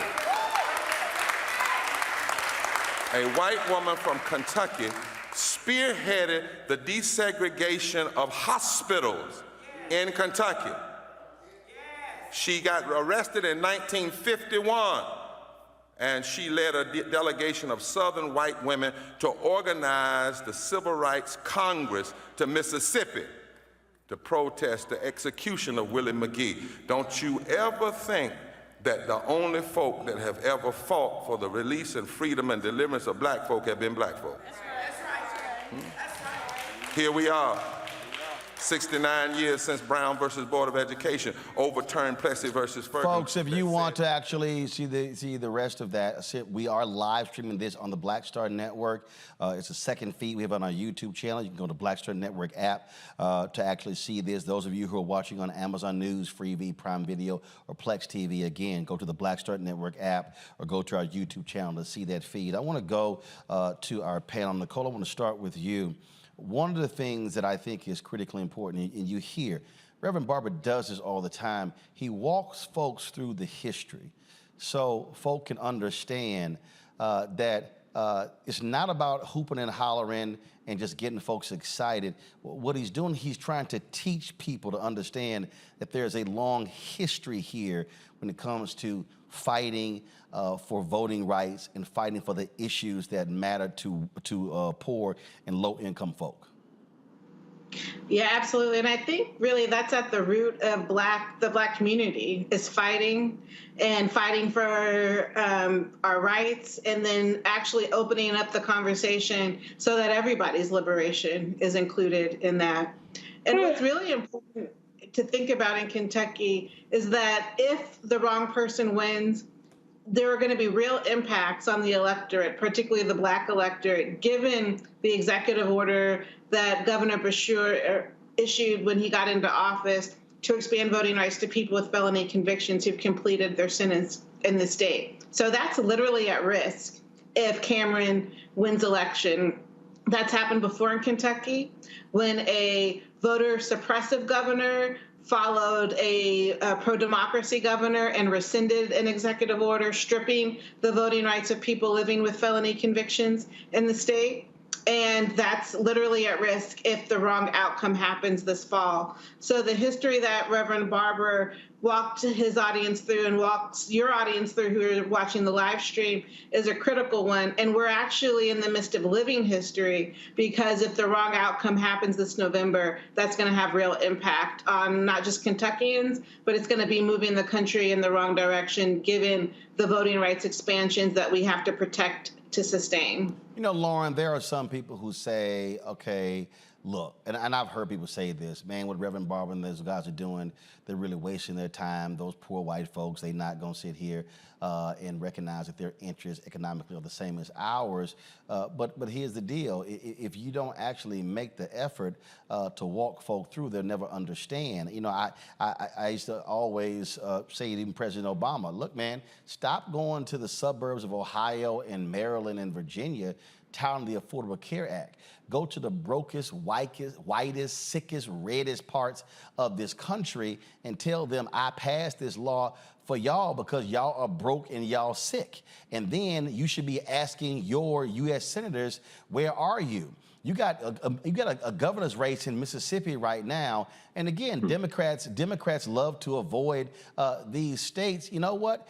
To me, this is one of the opportunities where President Biden or send Vice President Kamala Harris down there and literally look them in the eyes and say, let's be real clear. Your Republican governor keeps ignoring Medicaid expansion. Y'all are dying. Y'all sitting here led that law that led to the Dobbs decision, but guess what? You got OBGYNs who are leaving your state. See, if you don't explain to folk how bad their situation is, they'll believe in the other side who are painting this rosy-ass picture when it's grim in a lot of these red states when it comes to their health, their education, and their money. Yeah, they're still getting them with the whole Lee Atwater. They're really getting them with the sort of Southern strategy attempt to make it, seem as if anything that you're doing or anything related to any policy that helps anyone African-American, you should not be having anything to do with. The Republicans get everybody on that. And when you do look at some of these poor states, the other day I was on Capitol Hill and I ran into Hal Rogers, who represents Kentucky, one of the poorest districts in the United States. And Kentucky, of course, is also represented by Mitch McConnell. And it is amazing to me that goes on just, year after year, and nobody recognizes that a lot of these Republicans are representing a lot of poor people and that they're not advocating for anything that helps poor people. One of the other things that is interesting about Reverend Barber is that, the idea that he's trying to build a diverse ethnic coalition and trying to get black folks and white folks together politically. The last time I heard anyone consistently talk like that was actually John Lewis. Nobody really talks like that anymore. Like, nobody actually says, okay, well, let's build that a coalition of black folks and white folks together working for the same thing. Because there's a lot of commonality, but of course the media makes money off of conflict oftentimes, and that we're sort of always in disagreement and all that. But it's on the ground reality is quite different. The day-to-day reality is quite different.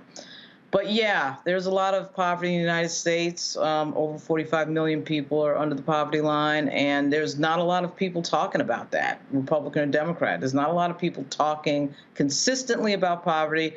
And on the presidential level, and the president has, of course, the biggest bullhorn of anyone in the country in terms of anyone elected office, it amazes me that that doesn't happen. They don't go to a really poor district, particularly in a red state like a Mississippi or Alabama, and really have a really in-depth conversation about poverty. Why nobody does that, I have no idea. It was done in the 60s, you know, LBJ and RFK did it.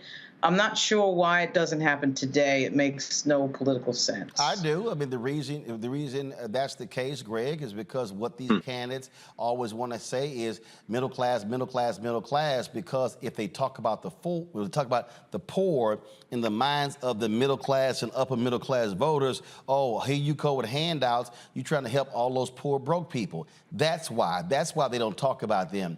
And the thing that Reverend Barber is doing, he's not talking. They're actually doing. So when they have these events, they literally are teaching people. They're organizing, mobilizing. They don't have, the Poor People's Campaign, Repairs of the Breach, they don't have any events where they are not collecting data.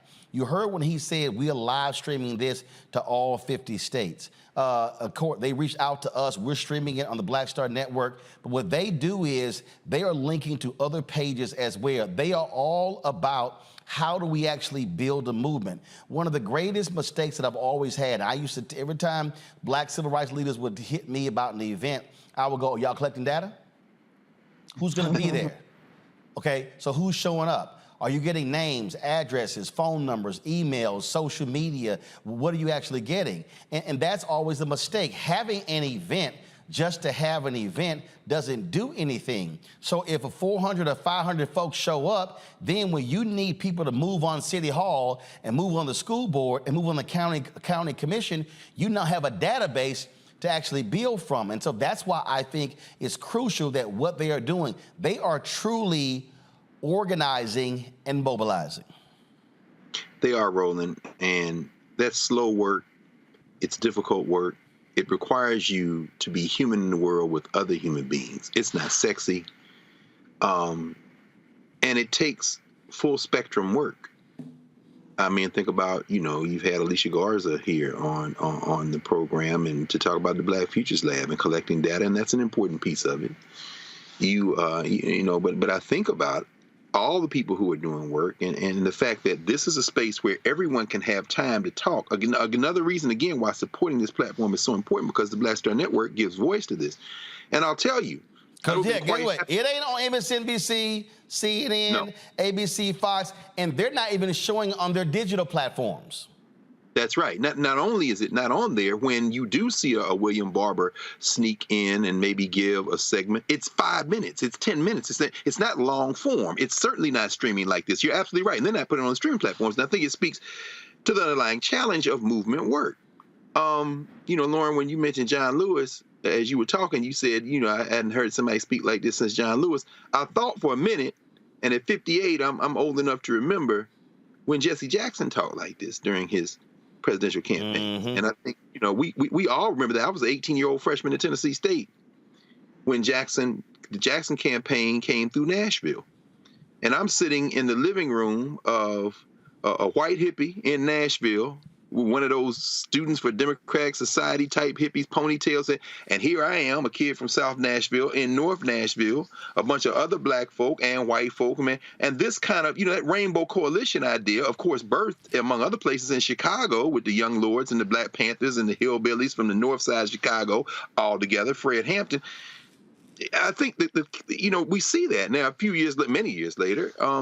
I did a turn as advisor for the NAACP chapter at Howard, and we went down to Moral Mondays on a weekend. I'll never forget being there in Raleigh, and that's the first time I met William Barber and heard him. And I think this is what Reverend Barber represents.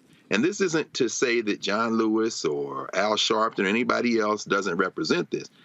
There is a combination of erudition, of study, of mastery, rhetorical mastery. I mean, we think about our brother Jeremiah Wright at the peak of his powers. And when you see that in combination with a single-minded determination not to abandon the poor, In fact, to be with folk, and not in a drive-by speech or in an auditorium, but literally day by day doing that work, that is terribly effective in the long run.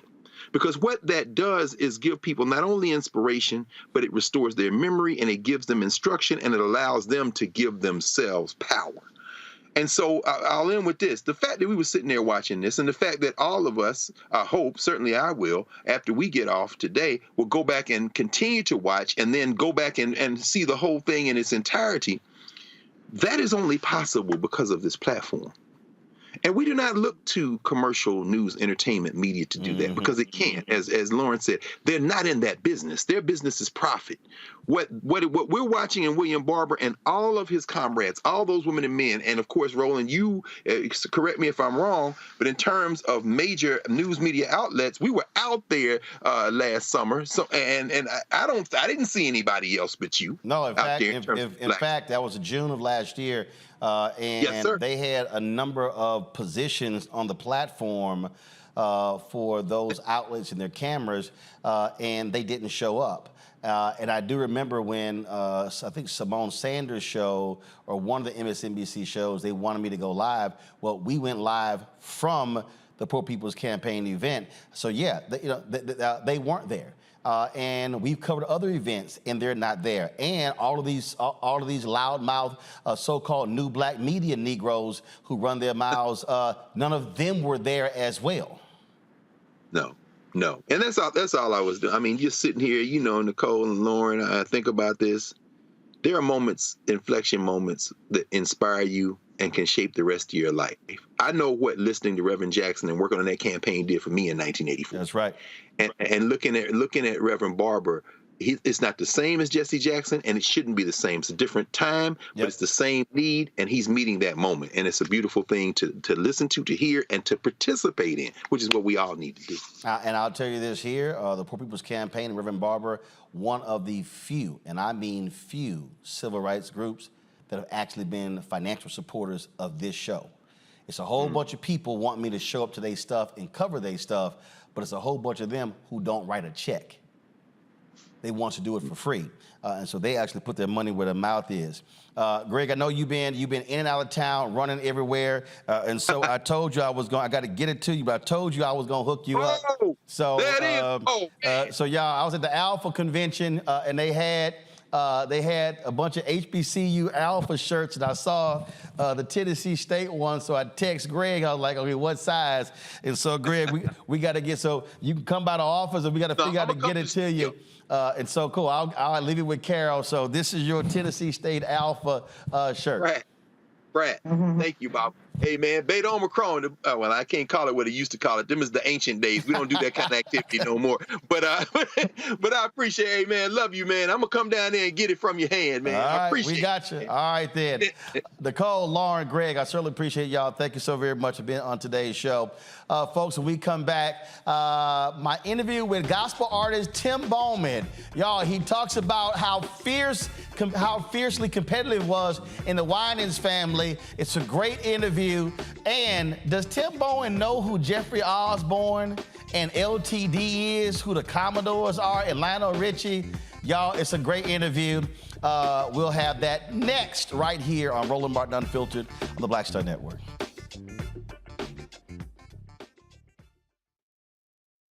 Coming up next on The Frequency, right here on the Black Star Network, Shanita Hubbard. We're talking about the ride or die chick. We're breaking it down.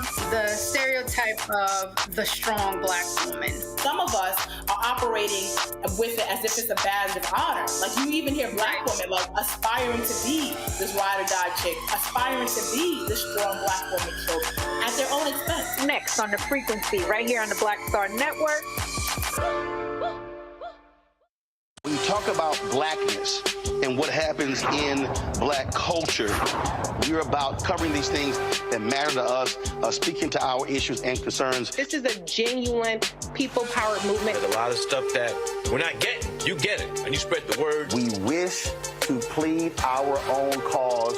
Too long have others spoken for us. We cannot tell our own untold story if we can't pay for it. This is about covering us. Invest in black-owned media. Your dollars matter. We don't have to keep asking them to cover our stuff. So please support us in what we do, folks.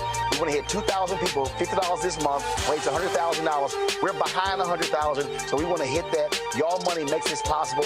Check some money orders. Go to P.O. Box 57196, Washington, D.C. 20037-0196. The Cash App is $RM Unfiltered.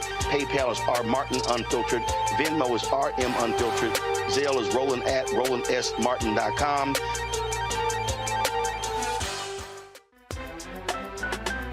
I'm Faraji Muhammad, live from LA. And this is The Culture. The Culture is a two-way conversation. You and me. We talk about the stories, politics, the good, the bad, and the downright ugly. So join our community every day at 3 p.m. Eastern and let your voice be heard. Hey, we're all in this together. So let's talk about it and see what kind of trouble we can get into. It's The Culture. Weekdays at 3, only on the Black Star Network. Hello, I'm Marissa Mitchell, a news anchor at Fox 5 DC. Hey, what's up? It's Tammy Roman, and you are watching Roland Martin Unfiltered.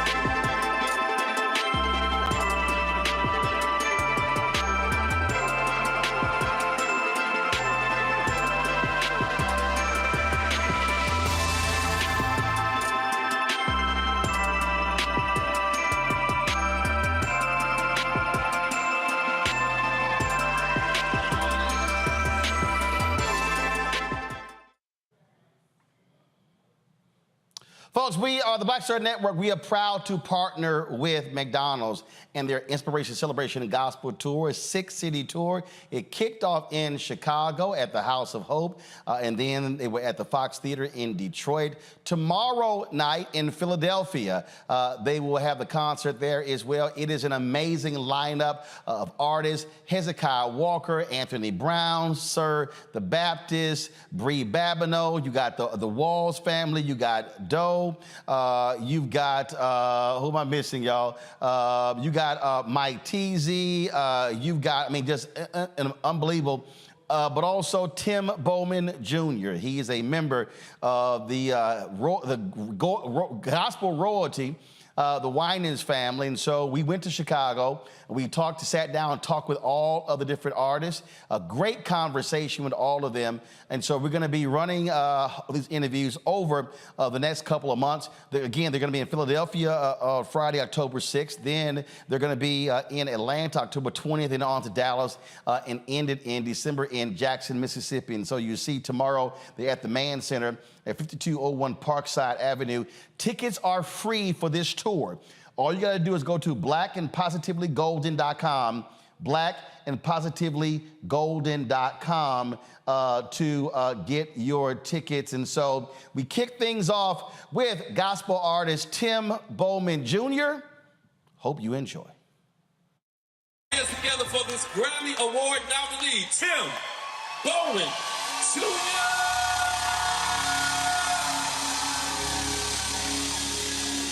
Chicago, where you at?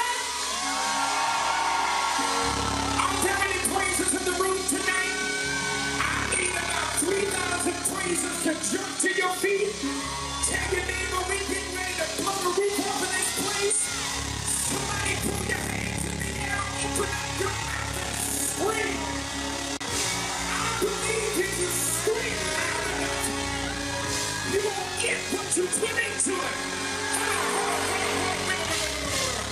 I just want to make sure I'm in the right room tonight. Chicago, where you at? Now look at your neighbor, say neighbor. Say, oh neighbor. Come on, get real churchy with him. Say, I don't know if you realize it yet, or if you sense it yet, but you are standing next to a conqueror. Oh, that wasn't the right person. Look at somebody else who's been through something and had come out to shut them on the outside. Say, oh, neighbor. Say, you are standing next to a walking, talking, moving miracle. Because if I can lift my hands and praise him after the last 3 years that My question to you tonight, Chicago. Is there anybody here that loves Jesus? Tim, how you doing? I am fantastic. Good to see you. First of all, you probably had no choice but to be doing music. You know, that's pretty much my story. But my family is, they're savages. Well, a lot of the black generation from that era, they just didn't play. Right. So, like, I'm looking at, like, I got 3 babies. Right. And it's encouraged that whether they sound good or whether they sound bad, you just say, oh, they're so cute. When I grew up, now, Becky, Marvin, Cece, my dad, it was like, if it wasn't good, go back and I can't deal with participation people. I can't. In my family, my mom, all her sisters sang, the Catholic church I grew up in, the Black Catholic church, the whole choir was our family. You couldn't sing, you played instruments. No, straight up. It was, and we didn't, it was the same thing. It's a different generation though, but. No, it's not a different generation. What is it? It's some weak adults who don't want to sit here and speak truth. I'm sorry. If you cannot sing, baby, you can't sing. Get a tambourine. Go play the trumpet, drums, guitar, saxophone, clarinet, flute, or you're going to be the note keeper. Because if you can't play instrument, look, you could carry some bags or something. No, I'm 100%, I can't deal with that. But it built who this generation is now. Like, if it wasn't for that kind of teaching that you grew up, I promise you I wouldn't be sitting here right now. Yeah, if you bad, you bad. You bad. I don't, to me, that I'm telling you, that's everything. Look, I got hired people. Man, I remember we had a show when Colin Powell passed away. Okay. And I had a booker and she was like, oh my God, that was a great show. You should bring donuts in tomorrow. I was like, you know what, of 15 people on the show, you only booked 2 of them. The other 13, I gave you the phone numbers. So it ain't like you had a great show booking guests. I'm literally sitting in front of my uncle right now. And I feel like I ain't bringing no donuts in tomorrow. Now, if we had 15 guests and you booked 13 of them, now got them. Yo, great job. But maybe she needed some encouragement. Buy your own cupcakes or donuts. I can't. No, that really does bother me because I fundamentally believe that when folk don't give you the hardcore truth, come on. When you come up against a real situation, you have a false sense of belief. Yep. And it's like, I don't understand what's going on. Well, because you really can't sing. That's good. No, and it'll make you. I'm telling you, self-awareness is so key in this business. And with the advent of social media, it's so many people, I say, that are a mile wide and an inch deep. Yeah. Kathy Hughes has a phrase, she call it, you ain't deeper than mustard on a hot dog. What?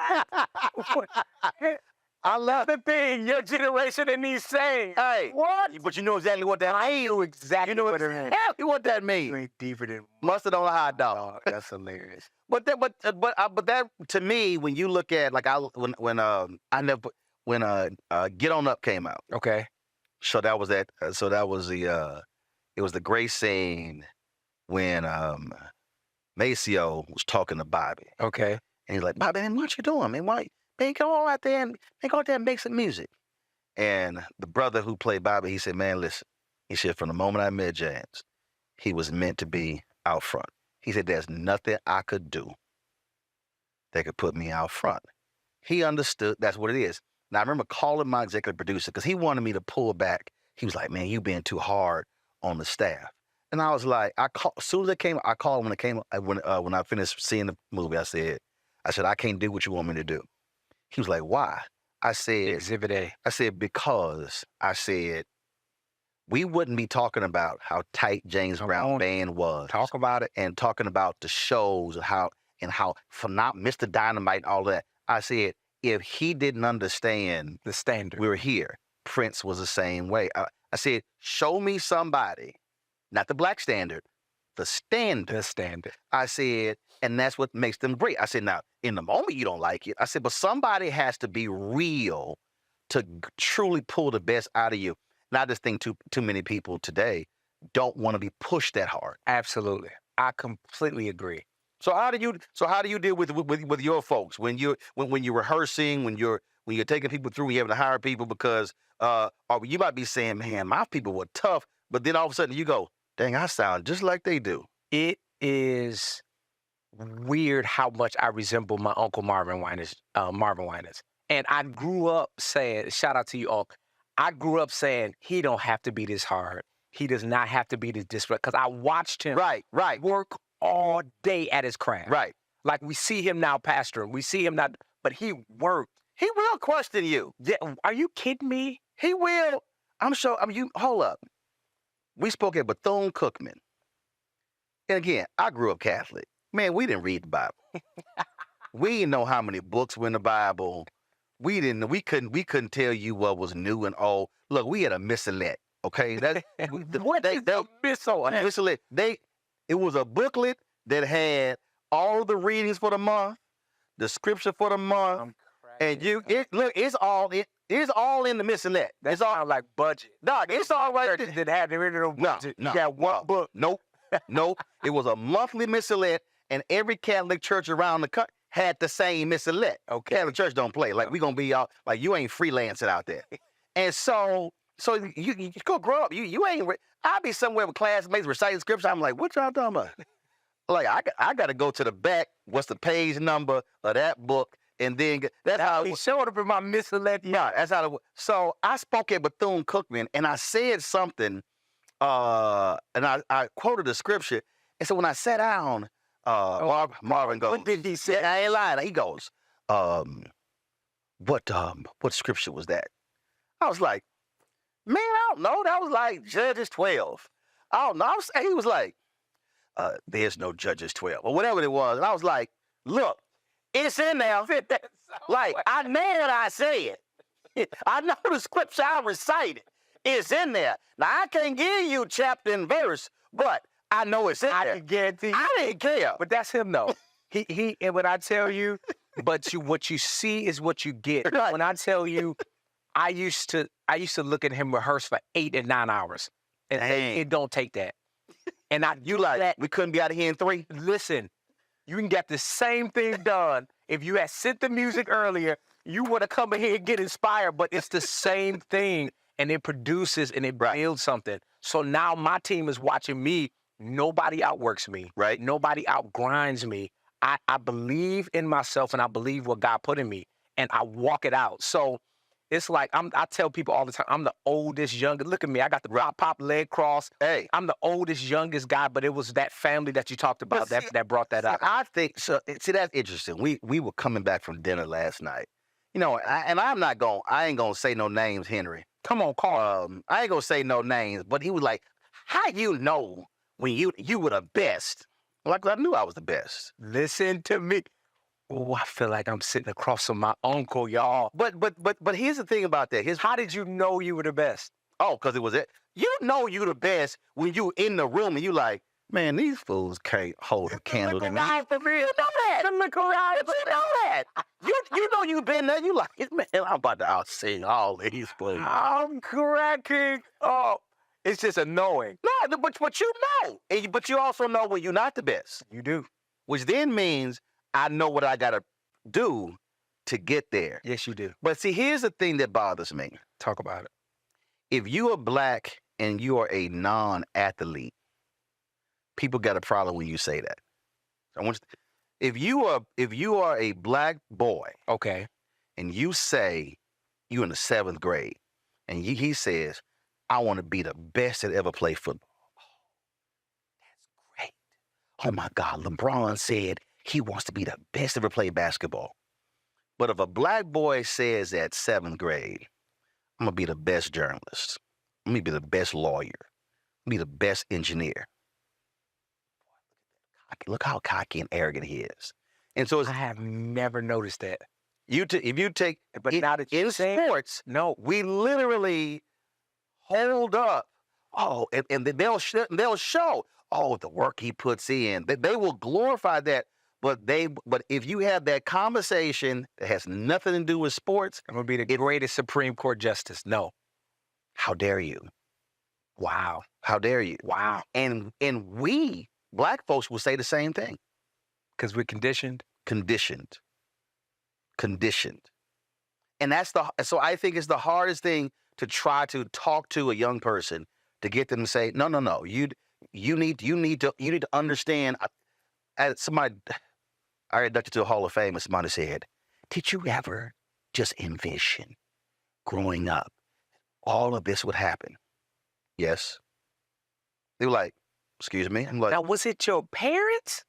Was it like how? Because for me, it was definitely that family that you talked about. They made me know. They put a dog in me.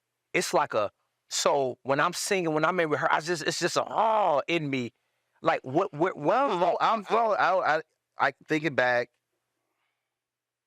First of all, grandfather and grandmother maternally were married like 44 years. Wow. Only lived 8 blocks, so I spent a lot of time with them. Grandmother owned a catering business. Parents this year married 56 years. Oh, wow. And then my parents never went to college. Congratulations. Never what they weren't. Never made more than $50,000 combined. But it was like you're absolutely going to get an education. And it really even, I mean, when I think back, it wasn't even, no, you're going to be the absolute best. I think what it really was is the foundation was laid. And then is, now what are you going to do with it? And so then for me, when I decided I'm going to this school, it was like literally walking on the campus, I said, I'm going to be the best to ever come to this school. Now you got to do it. And so it's a mindset, it's attitude, it's just growing up in the conversations with relatives and where they affirmed, they also challenge hardcore. So like we had family debates, they never treated us like, okay, y'all go to the kiddie table. It was like, oh, you want to get in this conversation? You can get in the conversation. Keep up. But you ain't gonna get treated like no kid. Yeah. Understand? Yeah. We will kick your behind and destroy your arguments and hurt your feelings. Yep. And then you gotta go lick your wounds. We ain't even gonna hug you. Yep. So if you want to come in this debate, come on. But you know what's gonna happen if you can't keep up. Sit in this. So it's like children's church. My parents wouldn't let us go to children's church. No. You go sit in the main service and understand what's happening in here. And if you go to children's church, it's gonna be the play in that front. Man, my grandfather told the priest, man, I don't need to come to you confess my confessions. I can go to God straight. Come on, Pops. Dude, I saw my grandfather teaching the prescription. I was sitting and I was like, this Negro is crazy. He was a bad man. He was bad. So when you see that, yeah, I think what that does is it gives you, man, he told me something, tripped me out. He told me, my brother, y'all ain't got to tell people yes, sir, no, sir. He says, yes will suffice. He said, I had to sit here and tell white folks, yes, sir, no, sir. This was exactly what he told. I was like, to my brother, like, I said, man, where does this come from? He's like, yes will suffice.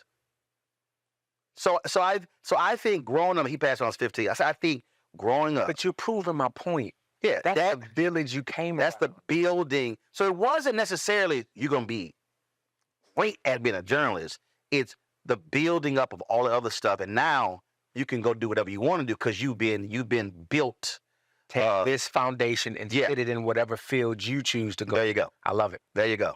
There you go. I love it. There you go. So for you said for your 3 kids. For my 3 kids. So how are there moments then when you sit here and go, I think I would push a little too hard? No. Really? Well, my wife is a little more lenient, but I'm not. I'm the guy who, like you said, if you're gonna stand here, make eye contact. Like I don't let my kids walk in here and be speaking to me and looking down and looking away.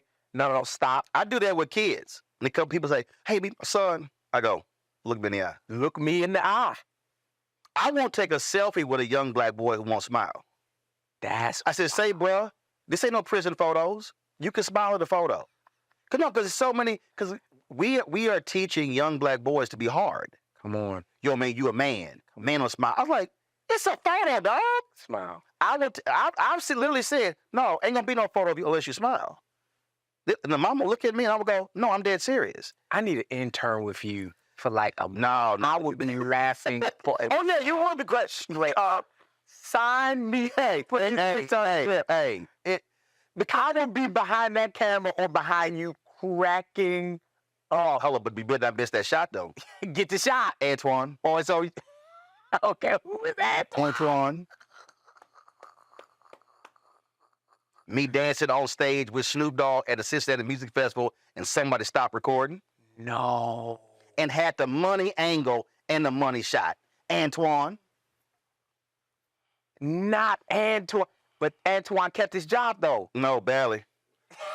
But he kept his job. Barely. He on probation. So what did that look like? You come off the stage, woo, man, Snoop, yeah, no. Okay, let me see you off there. No, thought we had it. See, next morning, I'm flying to New York. Cracking me up. I'm flying to New York. Send me the video. Had sent me the video. I look at the video on the plane. Why the video stop? Antoine! What happened? Send text. Say it all. Send me the rest. Oh, I thought Deshaun had it. Deshaun, the driver.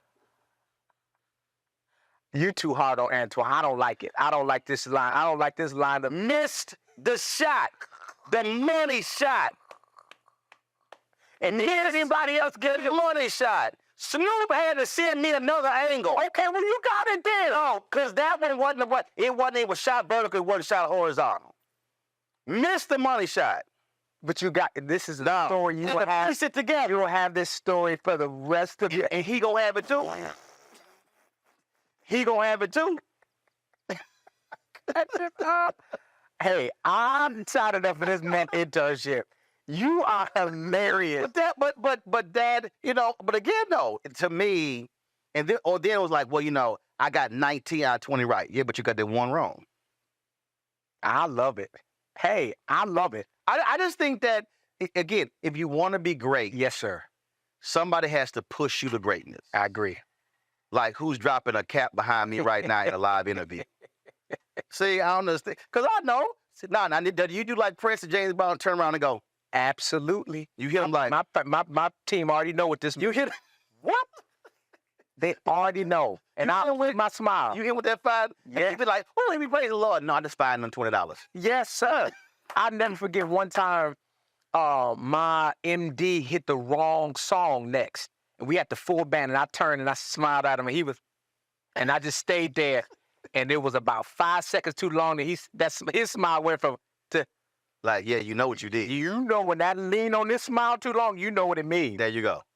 So, but I think it builds something in you. And yes, it my father told me one time, as long as the pain to remain, I want to get this right. As long as the pain to remain the same is less than the pain to change, you'll never change. Did I say it right? No, it sounds about right. Sound about right. But as long as it is yes, staying in this current, I mean, if it's mediocrity, if it's just less than, as long as that pain is less than the pain to change, you're never gonna change. Man, I worked with a Houston Defender and Sonny Masai Giles. She cussed out the head of sales, and I was an intern. I was typing my story, and I was like, I ain't turn around. I was like, and that summer, she cussed out the managing editor, the senior editor, the head of production, and I was like, let me tell you what my goal is this whole summer. I ain't getting cussed out. You can get through the summer without check all my stuff. I was like, she ain't gonna cuss me out. And folks were like, what? I said, no, I ain't getting cussed out. That to me is the equivalent of, no, I'm gonna have my stuff together. Got to. I'm not gonna be sloppy even one time, even give her a thought about. She ain't cussed me out that whole summer. Not one cuss. But that's one of those things that again it builds you because you say no. I'm not going to give somebody an opportunity to jack me up. I'm gonna make sure my stuff is tight, and I think you can apply that to anything. Yeah, universally. If and I think the problem with my generation and the generation coming behind me is everyone seems to be comfortable. We want to be comfortable. We want to be soothed. We want to be set. We want to feel comfort in everything that we do. And no one is a general statement, but we need more people taking big shots to get out of this pool and go swim over here by yourself. And when I say not, people, somebody might say watching, oh, yeah, but people make mistakes. No, people make mistakes, but I can accept a mistake except when I told you to do something and then you did not fully do it. And now I can't accept the mistake because I told you in advance. That's the one that also gets me when you tell somebody, oh, I see what's coming. Do this to avoid this from happening, but then you forget to do it. And then it's like, yeah, but I did it 19 out of the other 20 times. Yeah, but that wasn't instruction. This one is what's screwing us up. Come on, you're teaching. Anthony. Okay, this is what did Anthony do? Man, he hit me the other day. He hit me the other day. Hey, you got to back up to that interview. My drive crashed. You mean the interview that was December 2021? You mean when I told you to dump all interviews onto another drive 3 months ago? But I dumped everything except that one. But right now we need that one. That one. See? Anthony had a lot on this, but you gave Anthony a lot of things to do. And the thing is, Anthony is the interview was almost 24 months ago. I don't like it. Guess what? I don't like this at all. Uh-huh. I don't like this. Anthony works for a living legend. Can you imagine his workload? And guess what? I bet he backing this interview up right now. He got redundancy going. If this go out, something gonna get back. Oh man, the thing is, when you need that thing at that moment, that's when you need it. That's when you need it. You're talking. And that's just, I just think I just fundamentally believe that when you talk about this generation, and people get caught up. Look, I was hard on my fellow folk when I was, so they ain't like, oh, you Gen X. So I was killing folks at the same time. Like, man, what you doing? But I just think that builds you to be great. I'm sitting here listening to you tell me how you became who you are. This is fascinating to me. And you laying out how your folk were like, you ain't gonna be sitting there mentioning my name in interviews and your stuff sloppy. But see, that's the common thread. There's a bar. I mean, and then if you talk about the scripture, it's like when Christians make concession for living any kind of way, it's like we press towards the mark. What is the mark? The high calling which is in Christ Jesus. So I gotta know how the standards that Jesus set. Now, not religious, because people will try to put religion on you. I'm talking about spirituality. Right. That's the mark. Right. I'm sitting here listening to you, and the common thread that I'm hearing, I promise you, I'm just meeting you for the first time, and you feel like my uncle. But it's a common thread that all of the greats tend to have, and it's an insatiable appetite for greatness and to be above average. So it's like, this is fascinating to me. Okay, so you just mentioned greatness. Someone said once, people remember those who are great, not those who are mediocre. I disagree. We remember those who are mediocre. Absolutely. Think about all the people who were first-round draft picks who were bust. Yes. They will forever be associated with being bust. That's mediocrity. There's one from Duke that's coming to mind right now. Yeah, I know exactly who I'm talking about. But that's and I think people forget that, no. If you're mediocre, they'll remember mediocre. Yeah.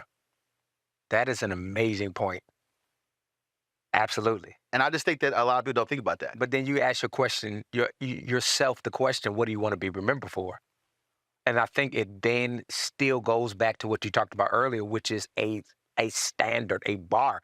You have to have some level that you refuse to let people bring you under. Yep. I'm talking about, because what makes people is how people live their lives when no one is watching. Yep. That's the thing so I'm sitting here watching. I mean, you clean, you got the cocaine white on with you clean, not a hair out of place, got the jewelry. That's not for this. This is a reflection of what you do when nobody is watching you. Yeah. And you think about that. You literally think about it.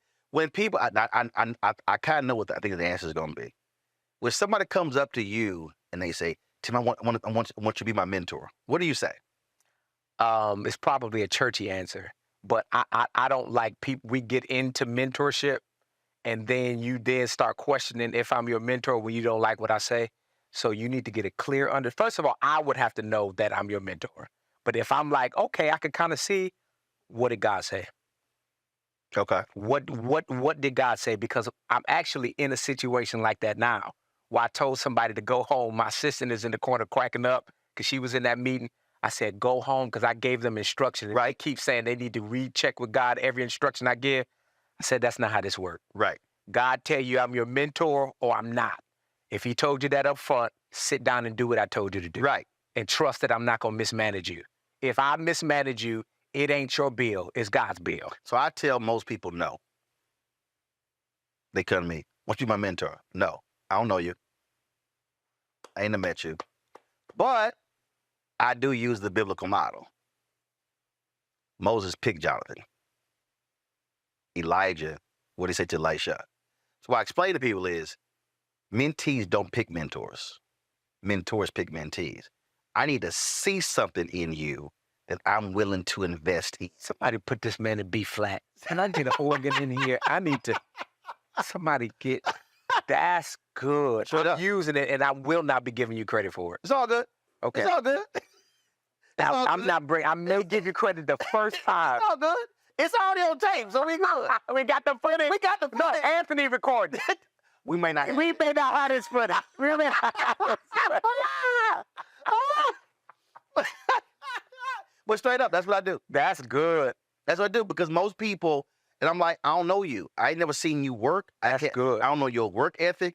I got to see something in you to want to put something in you. And so I think when you talk about your uncles and aunts, whatever, it's probably other folk in your family who were singing, but weren't really that, who did have other stuff with it. When I tell you, I'm talking about they would take a Ginsu knife and could go up one side and come down the other. I'm talking about Band-Aids in all, because we used to have a Christmas competition, and the winner won $5,000. You had the singles competition and the group competition. Are you sick? Yes, they gave $10,000. About 700 of y'all. Yeah, there's a lot of So, yeah. But if you got up there, voice cracking, mouth dry, what? Literally, you was contemplating going to run and try. Apollo ain't got nothing. What? Don't you ever get up here and sing again. Sound a mess. Now, go on. Go heat me up some leftovers and bring it back for me. Go give me a drink. I wish you would cry. Wow. Welcome to my childhood. See? Did you win that 5,000? I did. Several times. Several times. I did. There you go. And that's why you sitting here today. Yes, sir. Appreciate it, man. You too. Great chat. You too, sir.